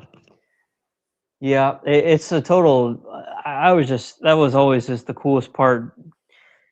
I don't know, growing up and just dinosaurs, the concept of dinosaurs and where they found them, and it's the coolest shit, and it's still the coolest shit, But it's like we're not allowed to talk about dinosaurs. They finally anymore. I don't know. Jurassic Park, one of the new shitty sequels. They finally added feathers to some of the raptors. It's like finally, because that's the latest science on it. Because it's all speculation. You'll never know for sure, but they speculate. Because all of scientists like, we know for sure. It's like no, unless you find the thing with the feathers in the rock impression, you will never know for sure. But they give good nods, heavy nods in the first Jurassic Park. Remember, because he has the claw, and then he talks all about raptors being related to birds. Dr. Ian Grant, the mega. See, that was up to the point. But I don't know why they wanted to make it amphibian just because they want to make it plausible to change the sex. But no terrestrial creature can change its sex because we're. But I mean, it was in the book too, because I did read that book. My friend got me to read the book finally when I was a teenager. But I saw the movie when I was like 4 years old, and the movie was my favorite movie for a lot of my childhood. And birds have an oviduct, and reptiles have an oviduct too. So once you have an oviduct and you're female, how are you going to get the male testicle semen? Because most reptiles, like I'm saying, they don't have an actual penis. They just have it just ejects the sperm through a hole, through the cloaca. So they would have to have that particular biological thing build before they were even born. Yeah.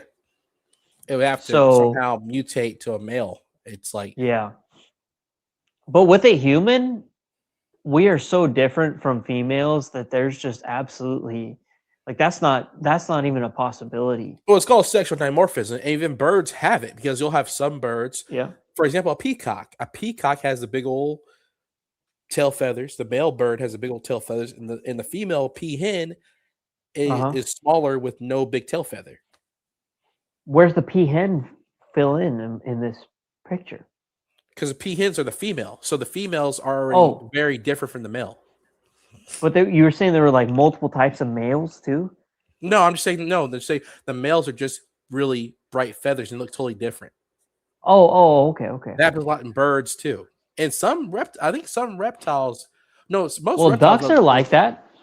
Ducks are like that too. Yeah, and ducks are the few birds that actually have a phallus, but it's weird. It's like the sperm. Oh yeah, outside. Dude, I gotta look this shit up. This is like crazy shit, but it's actually like, how do birds reproduce? How do all these other animals reproduce? We don't even think about that shit, right, Loki? Nigga Sato gonna be on the dark web looking at ducks fucking. I know. I don't want to be doing that, but it's like, for free. but I never thought about it. Now I'm thinking about it. I'm like, what the fuck? There's a duck park. I used to live in a town called Lake City, where it's a duck park, and during spring you see the male ducks. They gang up with a female duck, and they chase her around until she gets tired. Then they jump on top of her, and they hold her down. Her? Yeah. Holy fuck. God damn. But a female duck can close her duck vagina though, so that prevents it. Women maybe can too. Yeah. God damn. I don't know. Like I'm going like on a deep dive with dragons and shit. You know, because I'm like, how the fuck certain things just don't exist anymore? You know what I'm saying? Like, and how do they not have the DNA to, if they want to regrow the shit? You telling me they don't have dinosaur or dragon DNA somewhere that they fucking around with? Well, DNA degrades. So you can't just bring it back like that, dog. Why not? DNA degrades because so over time it's been bred out to where they don't have it anymore. They don't have it. They can't just like conjure it like magically, you know.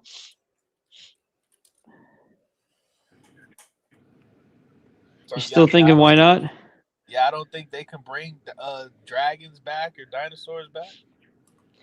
No, because it was evolutionary, and they got to this point, to this peak, like where they were the like biggest, baddest, toughest predators and all that, and then the whole world went into this place where it turned into a scavenger world where, you know, it was no longer being like grown and successful, and so it's like all these big dinosaurs, the biggest dinosaurs, they all just fucking died. They said that the ancients misinterpreted pterodactyl fossils and thought they were dragon. Because pterodactyls are so big, and they're of course distant related to birds, but they fly totally different. They fly more like a bat than a bird. Oh, I got a good question, guys. So what do you guys think is like dragons? Where are they in the mythology of human life?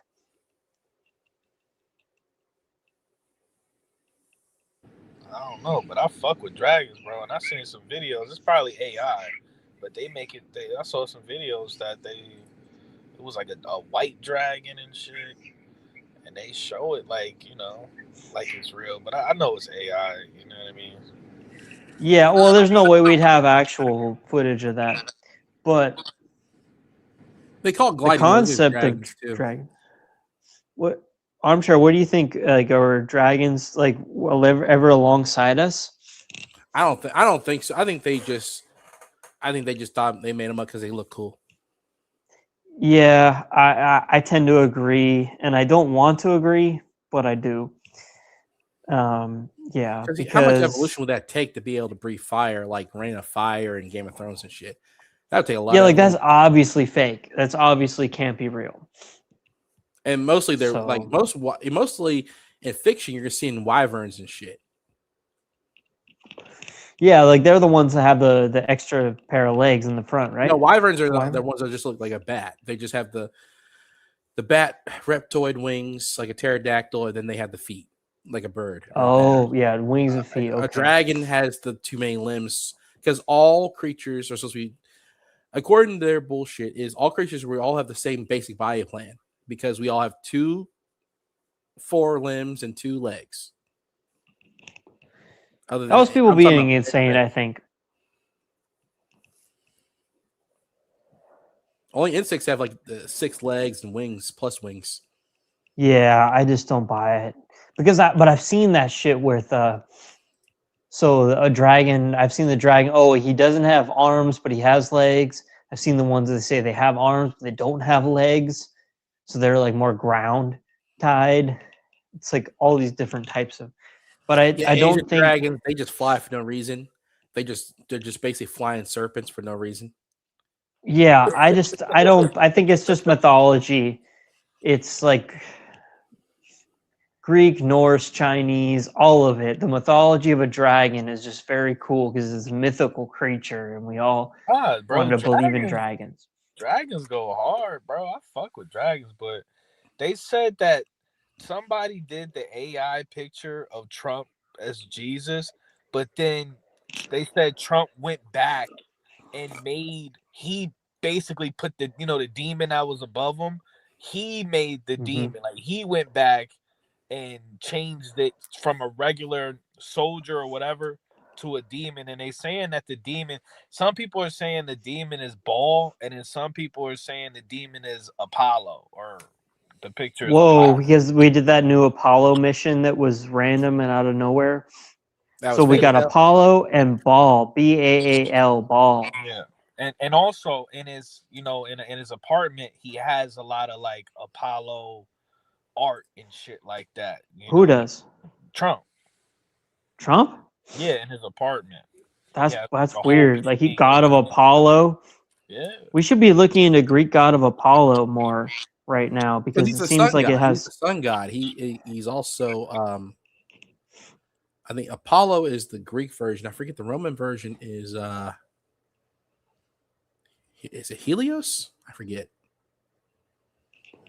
Well, Helios is another word for sun. I do know that's true.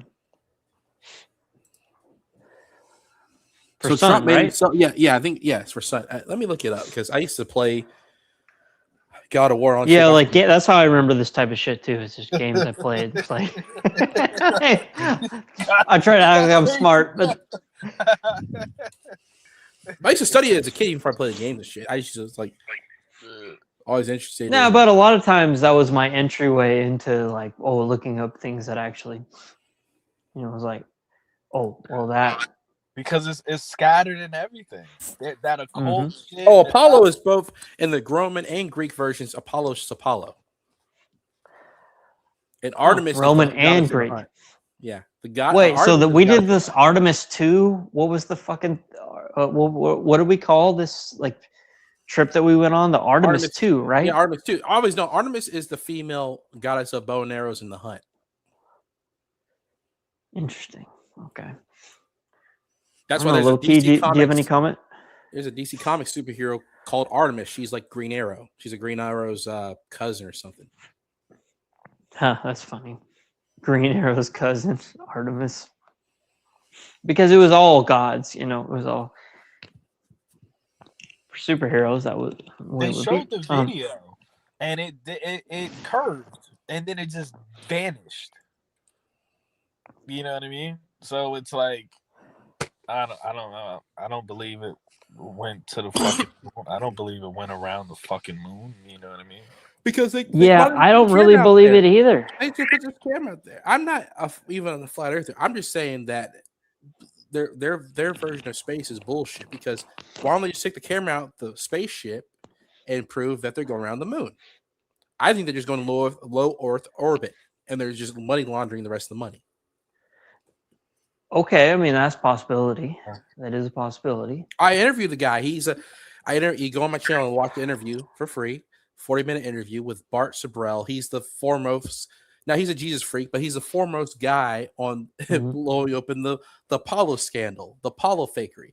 So he was the infamous guy who got punched by Buzz Aldrin in the early 2000s for saying you faked the moon landing. He has my list. He says you faked the moon landing. Shit. You're a liar. You're a liar and a thief. And Buzz Aldrin got so bad because Buzz Aldrin, he was in the Navy, right? So he's like, "Wow, you son of a bitch!" He called him a son of a bitch and punched him. That's my legacy. You're going after my legacy.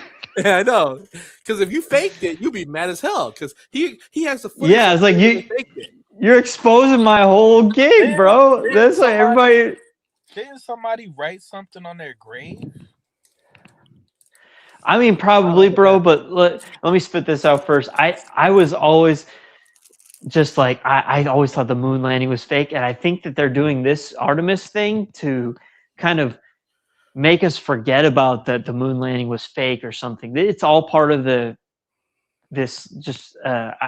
think they're just psyoping us. They filmed it at Cannon Air Force Base. They filmed the moon landing at Cannon Air Force Base in 1968. I think it was at Lookout Mountain Labs.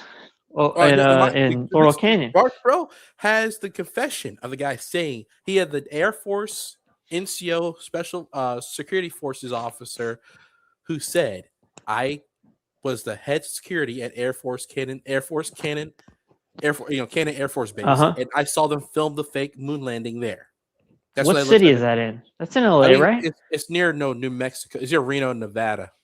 Oh, no, it's okay. near Reno. Sorry, it's near New Mexico. It's near Santa Fe, New Mexico, I believe. My bad.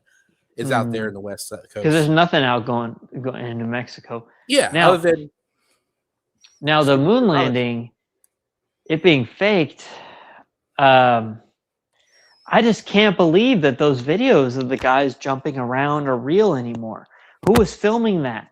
How did they get the footage just transferred over from the moon to back to land? They didn't have that technology back then. They said they called them landline to the moon. It's the biggest load of shit. Like low key. Like, I think the moon, bro, is just another Epstein Island. I think that's what I think it is, bro. They just messing with alien little kids. Because it's like, bro, let's have a real conversation, bro. If these evil people really was able to get the fuck out of here and go somewhere else, one, you really think they would still be here, and two, they just do pedophile shit on another planet. But me and OG were talking about that. It was like, if they could really go to the moon, they would already have resorts there, and they would have it like Pluto Nash and shit. They would. I mean, think logically, they already have a resort. Yep. Just like you can go on a cruise ship for $1,000, you'd be able to go to the moon for like $5,000. Right. But think about how convenient probably be the land in America. I'm saying land in now. If they went there in the 60s and they did it, there's a government operation, and they really went for real. They make it so cheap because things get cheaper now. It still ain't cheap, bro. But like if they actually did it, you would be able to do it. It'd be cheaper. I'm saying because think about the price of a plane ticket versus 1930. It was way cheaper now. You know what I'm saying? That's all I'm trying to say. Yeah, they would have a fucking casino up there. That's what I'm saying. Atlantis Part 2 up there. Like, come on. But it would have to still be secret. Robot hookers. Because they couldn't have us know that they were actually colonizing the moon. You know? Yeah, man. So I don't know. Like, I think they like terrestrial life and on Earth, and they just want to control Earth, like for the time being. But then there's other guys that have to be more powerful than that, above that want to. But extraterrestrial stuff is not as easy. It costs more money. You know, they can control terrestrial life on our planet much easier than they can controlling extraterrestrial life. And they could also be setting it up for like some sort of, you know, just a potential event. Like there's this movie called What Happened to Monday. Have y'all seen that shit? No. What Happened to Monday? I haven't seen it. It has that girl that's an actress. Yeah, she's like ugly as hell, but y'all know her if y'all saw her. But long story short, they were telling people the world is overpopulated and we got to send people to Mars or the moon or something. And then so the people thought they were getting, you know, shipped to the moon or a different planet, but they were actually just being fucking burnt alive. Like they were being murdered. Like, oh yeah, the European chick, Number Pace, the European chick from the Dragon Tattoo, her ugly ass. Dragon Tattoo, yeah. Oh, that chick, dude! I used to like that movie, Dragon Tattoo. So it's like they could be setting up the moon or shit like that. Like, oh, go take a trip, and niggas just never come back. Like, you know what I mean? God damn. You know? Yeah, I'm not gonna trust it. I'm gonna stay terrestrial. You know, I wouldn't be surprised, bro. But it's like, who just randomly was a random fucking April Fool's Day ride around the moon? Like, get the fuck out of here, bro. Yeah, it's total bullshit. And it's like they have money for that, but they don't have money to feed. They don't have money to fucking feed and house the people that paid for the trip. Right. What? And then they want to get every one of these right-wing influencers to come on and like cry at it taking off, and you know, it's like, fuck off. it's just so ridiculous. But that's, I guess that's like the fucking world. But we got bigger shit that we know is going on. It's like, bro, we're in the middle of World War III, and they're just doing drive-bys around the moon. That doesn't even. That makes Yeah, it it's like makes who sense. gives a fuck? Bart Sabrell, even though he always makes the point of, think about this. Okay, so you had the Wright brothers discover flight in North Carolina in early 1900s, and they fly 40 miles per hour at 7 feet off the ground. Nah, bro, that was 1800s, right? It was 1903 or so, I think, right? It was 1903. Yeah. Oh, okay. Okay. So they discovered, they It first was the powered beginning, flight. Other than the air balloon, that was the first powered flight. So then after that, you have airplanes going across the Atlantic. You have the first guy. What was his name? Charles. It was a European? Lindbergh. Yeah. Yeah, I like Lindbergh. Across the ocean in the Atlantic, and Amelia Earhart crashed and shit. But I'm saying, they were going across the ocean all the time in 1930s and shit, all the time, right? They started going across the ocean all the time. So they got more advanced. That was the frontier. Now you can get a flight if you got the money to Japan to go get you love you a long time for a few. I want to go to Japan. So you can be with Karen Fukuhara, right? So then, yeah, my waifu. You nasty motherfucker. Anyway, you can have an Asian girl. Okay. Anyway, so then you get. So now you can do that for now you can go to all. No, that's like $1,000. Yeah, it's or $800. Yeah, it's affordable though for an even working class person. Just save up. Yeah. So and 100 years ago, that was like impossible. Yeah, it's not possible. So you gotta get a Groupon, so you gotta get a Groupon. Yeah, no, I just want to do it, but anyway, I want to real quick. Continue. Okay, so I'm sorry, bro. Let's go to let's finish a little thought right here, and then we'll go on. Then y'all joke around. So they go to the moon, and let's go, devil advocate. I don't think it's bullshit, but let's say their official story is they went to the moon in 1969. They landed successfully. Had go-karts go around, playing golf, jump around like retarded goofballs that don't it looks fake as hell. And they supposedly did all that, and they went back to Earth safe and sound, right? And talked to Richard Nixon on the damn phone somehow. Okay, all that happened in 1969, okay? And wink, yeah, right, huh? Okay, so now you tell me, now they did all that in 1969, and now with all 55 years later, they only can go around and do a flyby of the moon, and they can't even show you live footage. They only can show you still images. Yeah, they can't even land on that shit anymore. Man, listen, bro. There would be a Chick-fil-A of fucking what the fuck? Yeah, if they act exactly. If they I get the big picture. If we actually went there in 69, by now we'd be like colonize that shit. If be at Mars. You'd be at Mars. If it ain't no McDonald's on that motherfucker, we never went there. Yeah. And they'd be harvesting the radioactive helium on the far side and all that shit. They'd be doing all that shit. Okay. They'd be doing all that shit because get real. You tell me that they did all that shit in 69 and they can't repeat. They're gonna do a flyby now. That's like saying that you can only go now. Planes all of a sudden got retarded, and you only can go from here. You only can fly from Jacksonville to Miami. Right. You can't go across the ocean no more. You can only fly Jacksonville, Miami. That's it. Come on. Or you can only go like before you could go like 8K miles, and now you can only go 1K miles. Yeah. Let's just say that. Jacksonville, Miami is only 300 miles from the top of Florida to the bottom floor. So you're saying you only go that far now? No, planes go all across the earth now. Go all the way. They do 20-hour flights to the Asia and other places. So get real. So what's the problem with the moon? Like, why is the moon so like we haven't even walked on it since 1969? They lied. They bluffed it, just like playing poker. They bluffed it, just like playing poker. You could have a shitty hand in poker.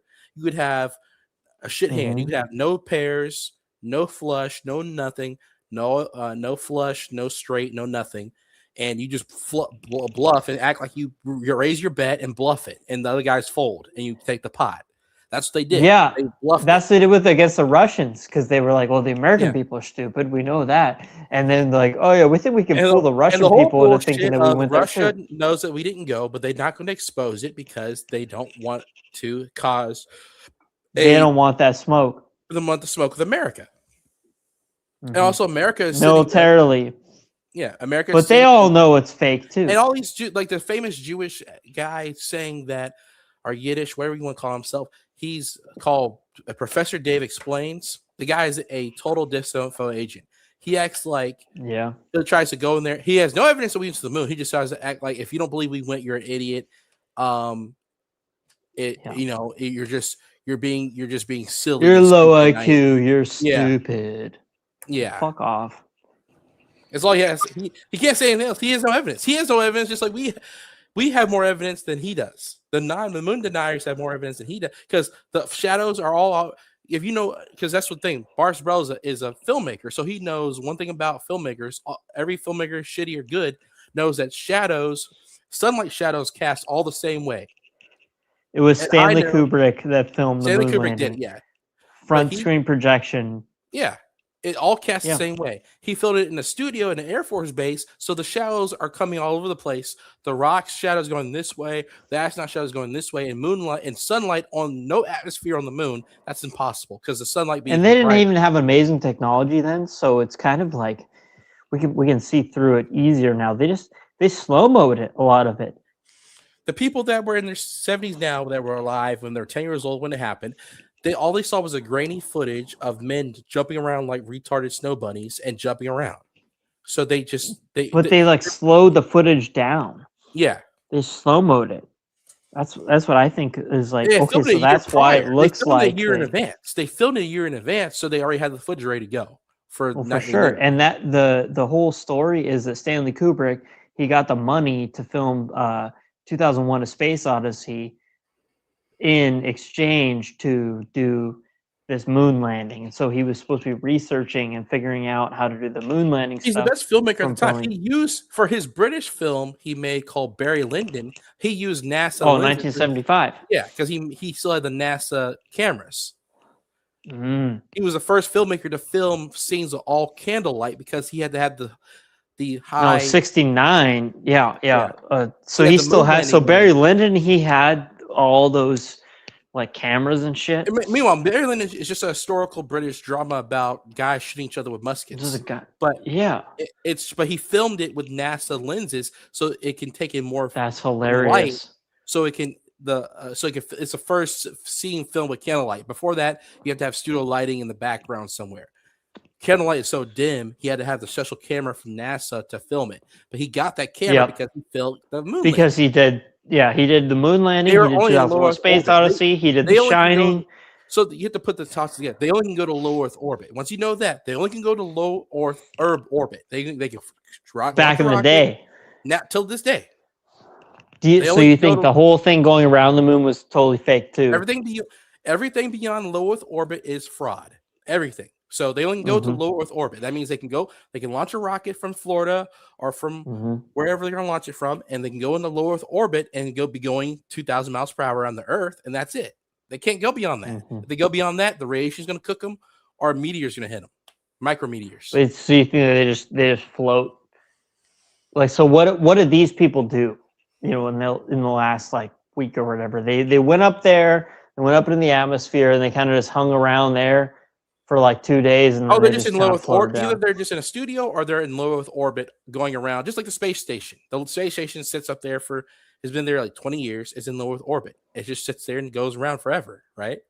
Yeah, that's what I think happened. Is they just put these people in low Earth orbit, and then they just brought them back down a few days later and said they went around the moon. So they can have the zero-G effect and all that stuff. But they only can when they at the anything that's showing now that back in 1969 they had to fake it with a fake translucent Earth, turn off the lights in the space station in the space in the Apollo rocket ship, turn off all the lighting and make it look like they're filming the Earth from a distance. It turns out when they turn the lighting, you see that they're just in the spaceship and you see the Earth is right there, a giant Earth right there because they're in low Earth orbit. Really simple. Yeah, it's really simple how they faked it because. Anything beyond low Earth orbit is fraud because they cannot go. The Van Allen belt will cook them like a microwave. No, but what about going just around the moon? Let's say they already made it. They already made it all the way up into space. They cannot Why not go. just keep going around? I'm explaining. They cannot go to they cannot Can't go do to it? lunar orbit or lunar flyby because the Van Allen belt is 1,000 miles of high intensity ionizing radiation. That means if you go through that shit, Before they even get to the moon. that's where they get to the moon. It's all around the Earth. There's no way to get around it either. So you go through that Mhm. shit. It's all the solar energy from the sun is being directed to the magnetic sphere around the Earth. It keeps us safe. But if you go through that, you're not safe anymore. And so Mhm. that radiation, and the Professor Dave lied about it. He says it's only beta waves. I took radiation class in the Army. I know beta waves is not what it's ionizing radiation. It's the same radiation you go to take an X-ray. It goes through everything. Ionizing radiation, it takes 10 foot of dirt to stop it or about 2 feet of lead to stop it. So it's high intensity Okay. radiation. So it goes right through your human body. It disrupts Mhm. your cell division and all that shit. And your cells Yeah. die. You get back That's home. that's what they really have to worry about. Cell division and all that. Yeah, your hair will fall out and in a week you'll be dead. Yeah, it's like what your body's not a human body. Why do you think You're not they've designed tried to be so in space. hard to control this world? Is because this You're not world Kryptonian. is You can't fly in space. You can't be a human in space. You're not from Krypton. Okay, you're from Earth, so you cannot fly. You're not from Viltrum either. yeah. You cannot fly as a human in space. Even you have to have advanced radiation shielding to survive a Van Allen belt because it takes at a current rocket speed. It takes about you'll go through up to the moon. You'll be in the Van Allen belt for an hour and a half, and then return flight. You go back in the Earth orbit. You'll be in the Van Allen belt for about an hour and a half, going 20,000 miles per hour, etc. Right? It's because it's 1,000 miles of pure radiation, the most intense radiation ever, because it's pure solar radiation that will cook you. That's why if you went to Mars, even as far as Mars, the radiation from the sun will cook you, even though Mars is even further away. If you go to the moon, the radiation on the close side of the moon, the sunlit side of the moon is 250 degrees Fahrenheit, so it's super hot. So you have to have cooling. Yeah. Then you have to have radiation shielding, and then you have to have meteorite shielding. That's why they can't go. It's just not possible. Yeah, I'm just playing the science. It's just so funny that everyone's just so fixated on the idea that it's you don't have to get easy. We can't go because of Jesus. We can't go because the Earth is just the science. The pure science says we cannot go because they have not fixed the NASA scientists admitted we have to solve the Van Allen radiation problem before we go back to space. He admitted it, but they banned that video. They deleted that video, but Bart Chabrel saved it. The NASA engineer said we have to solve the Van Allen radiation problem. It's a serious problem. You cannot go to the Van Allen belt. That's only in low Earth or orbit because if you go 1,000 miles up and plus, the radiation will cook you. You cook. Yeah, so I mean, I looked up this Van Allen radiation belt. It's just so funny that we believe. And an article that tells you that it's not a big deal, or the lying ass not saying it's not a big deal. Bullshit. It will cook your ass as a human being. You can't. It's just. Imagine what we're used to. We are land creatures. And remember, lying ass Professor Dave explains says that it's low energy. No, it says even in Google admits it's two donut-shaped high energy particle zones trapped by the Earth's magnetic field. The inner belt is composed of protons and electrons. So protons, you can block a proton with a little bit of metal, but electrons go through everything because they're so small. Yeah, they're the negative. But they go through. The protons are the positive. The wave, Einstein's wave particle theory. They're a wave and a particle at the same time or whatever. You could warn their bullshit sign. But bottom line, it's super small and higher energetic. It cuts through your atoms of your body. Your cells are being held together. It breaks down your cells and DNA, and you'll die. Yep. I think they got guys that were just gonna lie for them, and say whatever. So when Bart Chabrel debated the guy, Bill, what's his name? Bill Duke. What's his name? David Duke? No, Charlie Duke. Was it Charlie Duke? Was the other line astronaut? I don't know, bro. You know more about this than me. I forget their names sometimes. Charlie Duke. Yeah, Charlie Duke. Charlie Duke lied. He was Apollo 16, one of the later flights.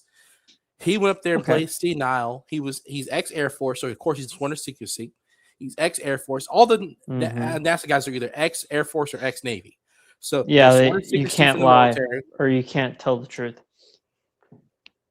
Yeah, once you get a clearance in the military, they make you swear to secrecy. So then, yeah, he cannot tell the truth.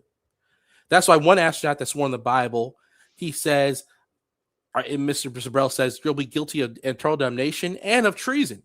So the guy says, what? No, treason? No, I'm serving the country. I'm not treason. So, well, if you fake the moon landing, you're serving the evil government officials, but you're not serving the people because you lie to us. He says, it's not about us. Yeah. He says, well, it's not treason because I didn't do anything against selling out the government to Russia. He's like, no, you don't have to sell us out to Russia. You can sell out the internal domestic threats to the line of CNN agents that told you to lie. Because you lie to little kids all across the world and make you think you're a hero. But they think the lying is the ultimate patriotism. Yeah, and that's bullshit because that's not serving anybody. That's just being a lying piece of shit. If you're lying to the people, you're lying. I don't know, Loki. If you're lying, you're lying. Yeah, I got like my phone about to die, y'all. So okay. Armchair, what's your final take? Oh, that's it. I'm wrapped up. I'm done. Sato, what's your final take? Final take. Yeah, I don't believe in the moon landing. 1969, we landed on the moon, and the footage they showed us was true. Oh, I have a final take. There's no way. Present what I'm presenting on the thing before we go. I think it's a 30-second. I think it's a minute-long clip, 60-second clip. All right, let's go. See, can you hear it? Message from your governor. Good evening. As you know, I have dealt with many aliens in the past, but now you criticize me about the Mexico alien. Here, I show you how the great state of California has dealt with the Mexico border issue. Here we have the high-tech border fence with the highly trained border guard who will explain further. People running across the border was a problem, but these new systems are impregnable. Son of a bitch! Cracking down on the crimes will discourage the immigrants from coming here illegally. That's him. He drew a Z on my wall. Yes, right after I broke up a robbery. I'm a f***ing hero. Tu madre. We must stop the hiring of the illegal aliens. I asked for this water an hour ago. You are too slow. Slow? But mi nombre es Slowpoke Rodriguez. You, the security people, take the mouse and deport him. No, senor. They'll execute me in me country. You are killing me. You are killing me. But we are also compassionate for the children found at the border. We found this little girl wandering around with no parental supervision. Soy un explorer. Estoy en una aventura magnífico con mi amigo Boo. Which we dealt with per CDC regulations. Dora the Explorer. And here is the latest hero to fight the illegal border crime. Superman! Thank you, Governor. We Super Friends had no idea that El Dorado wasn't illegal when we let him join our ranks. I'm on my way to deport him right now. Yeah, good job with that Superman thing going on there. And how did you come to this great country yourself? Captain Himmel! Sir, if you have a moment, I wanted to talk about how you got into this country. Up, and away!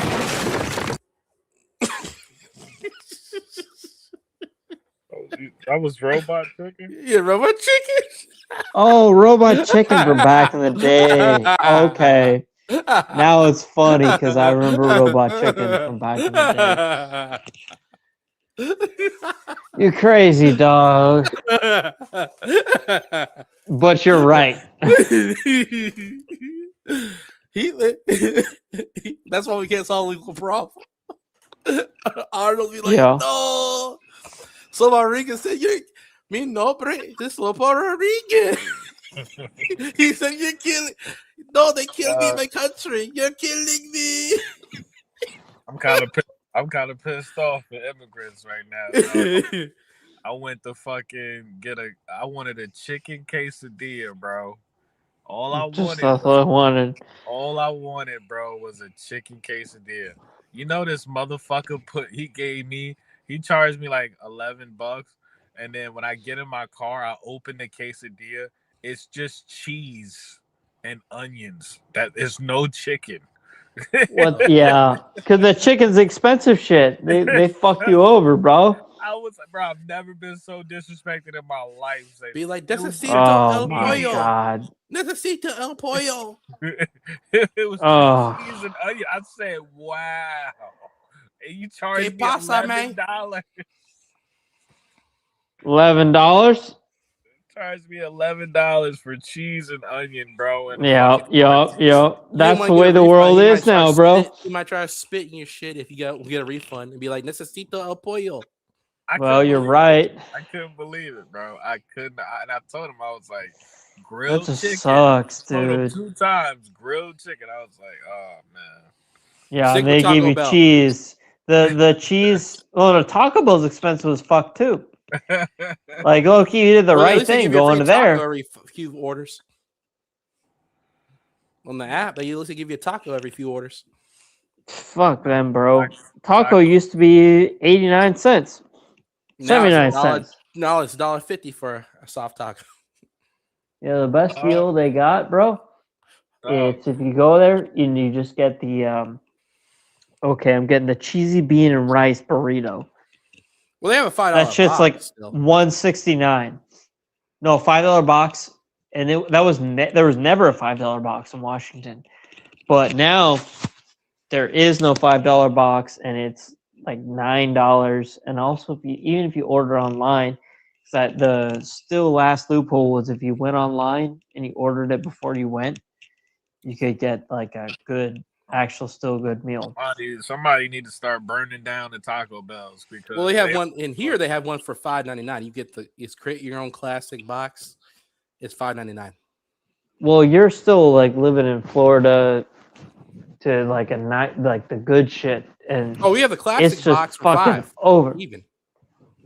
Okay, the comes with classic box is $5.99 here, It comes with but it sucks. a Yeah. burrito and a taco. I'm not saying you want to get a lot. I'm saying you can still get food for $5 at Taco Bell. No, but you're okay. Exactly, that's exactly what it is. What you told me. That's okay. So I get the cinnamon twist, and I get the 5-layer burrito, and then you get the taco, and then you also get a soda. So I don't get no beans. Oh, you don't need that. Well, what are they gonna fill it with, dog? I get either extra meat or just take out the beans if I get a burrito.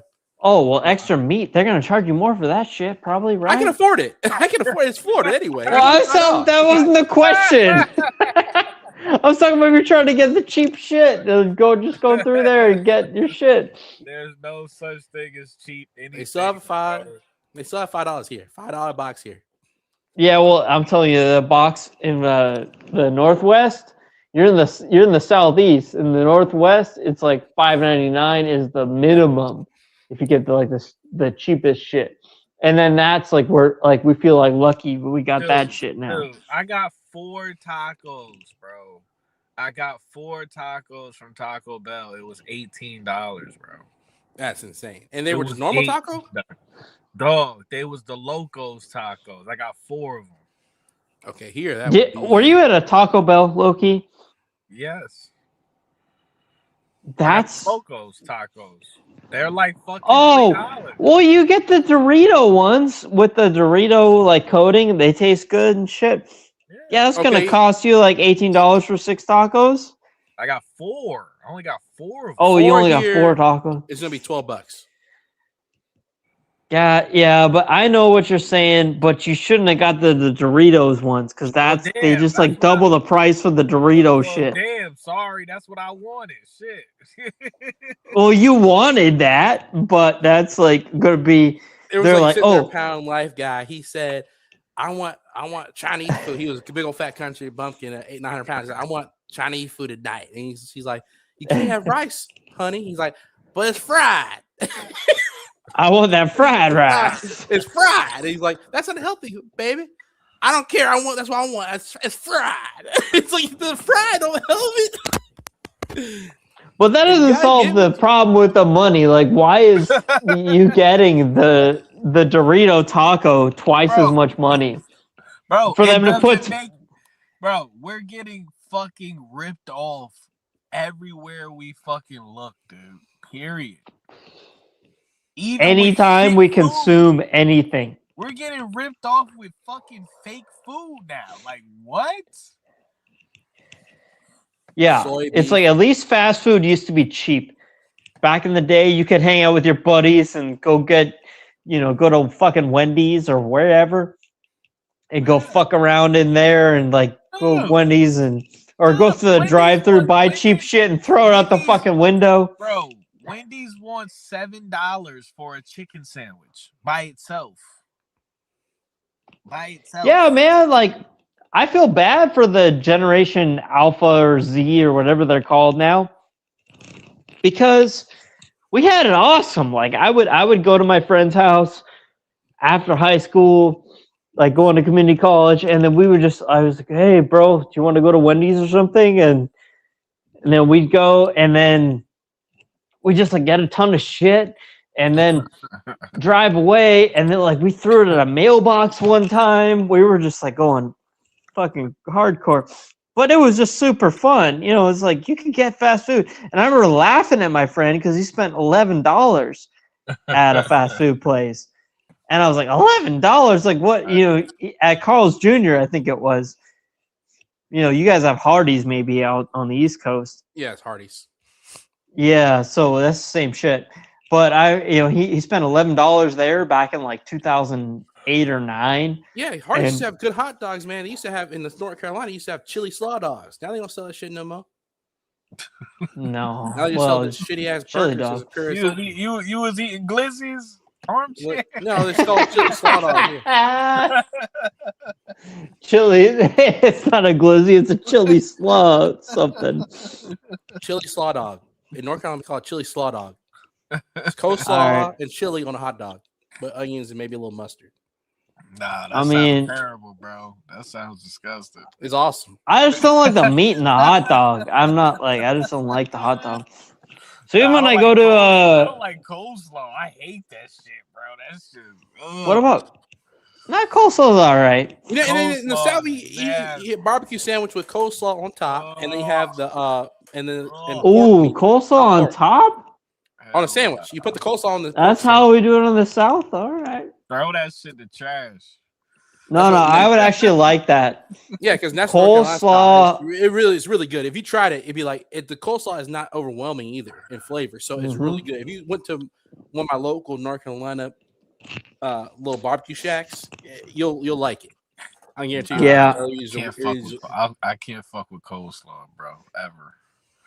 No, I would even eat coleslaw because how we eat it up in the Northwest, whenever we've had it, is just like, we got like a salad, we put chicken in or some shit. The chunks, the cabbage is sliced really thin, and it's really mild. Yeah, it's I really fuck mild. with cabbage, bro, but I just don't fuck with coleslaw. Like, because you ain't try the right side, you could have a bad experience with the wrong shitty Walmart coleslaw. My nigga, cabbage is fucking good, bro.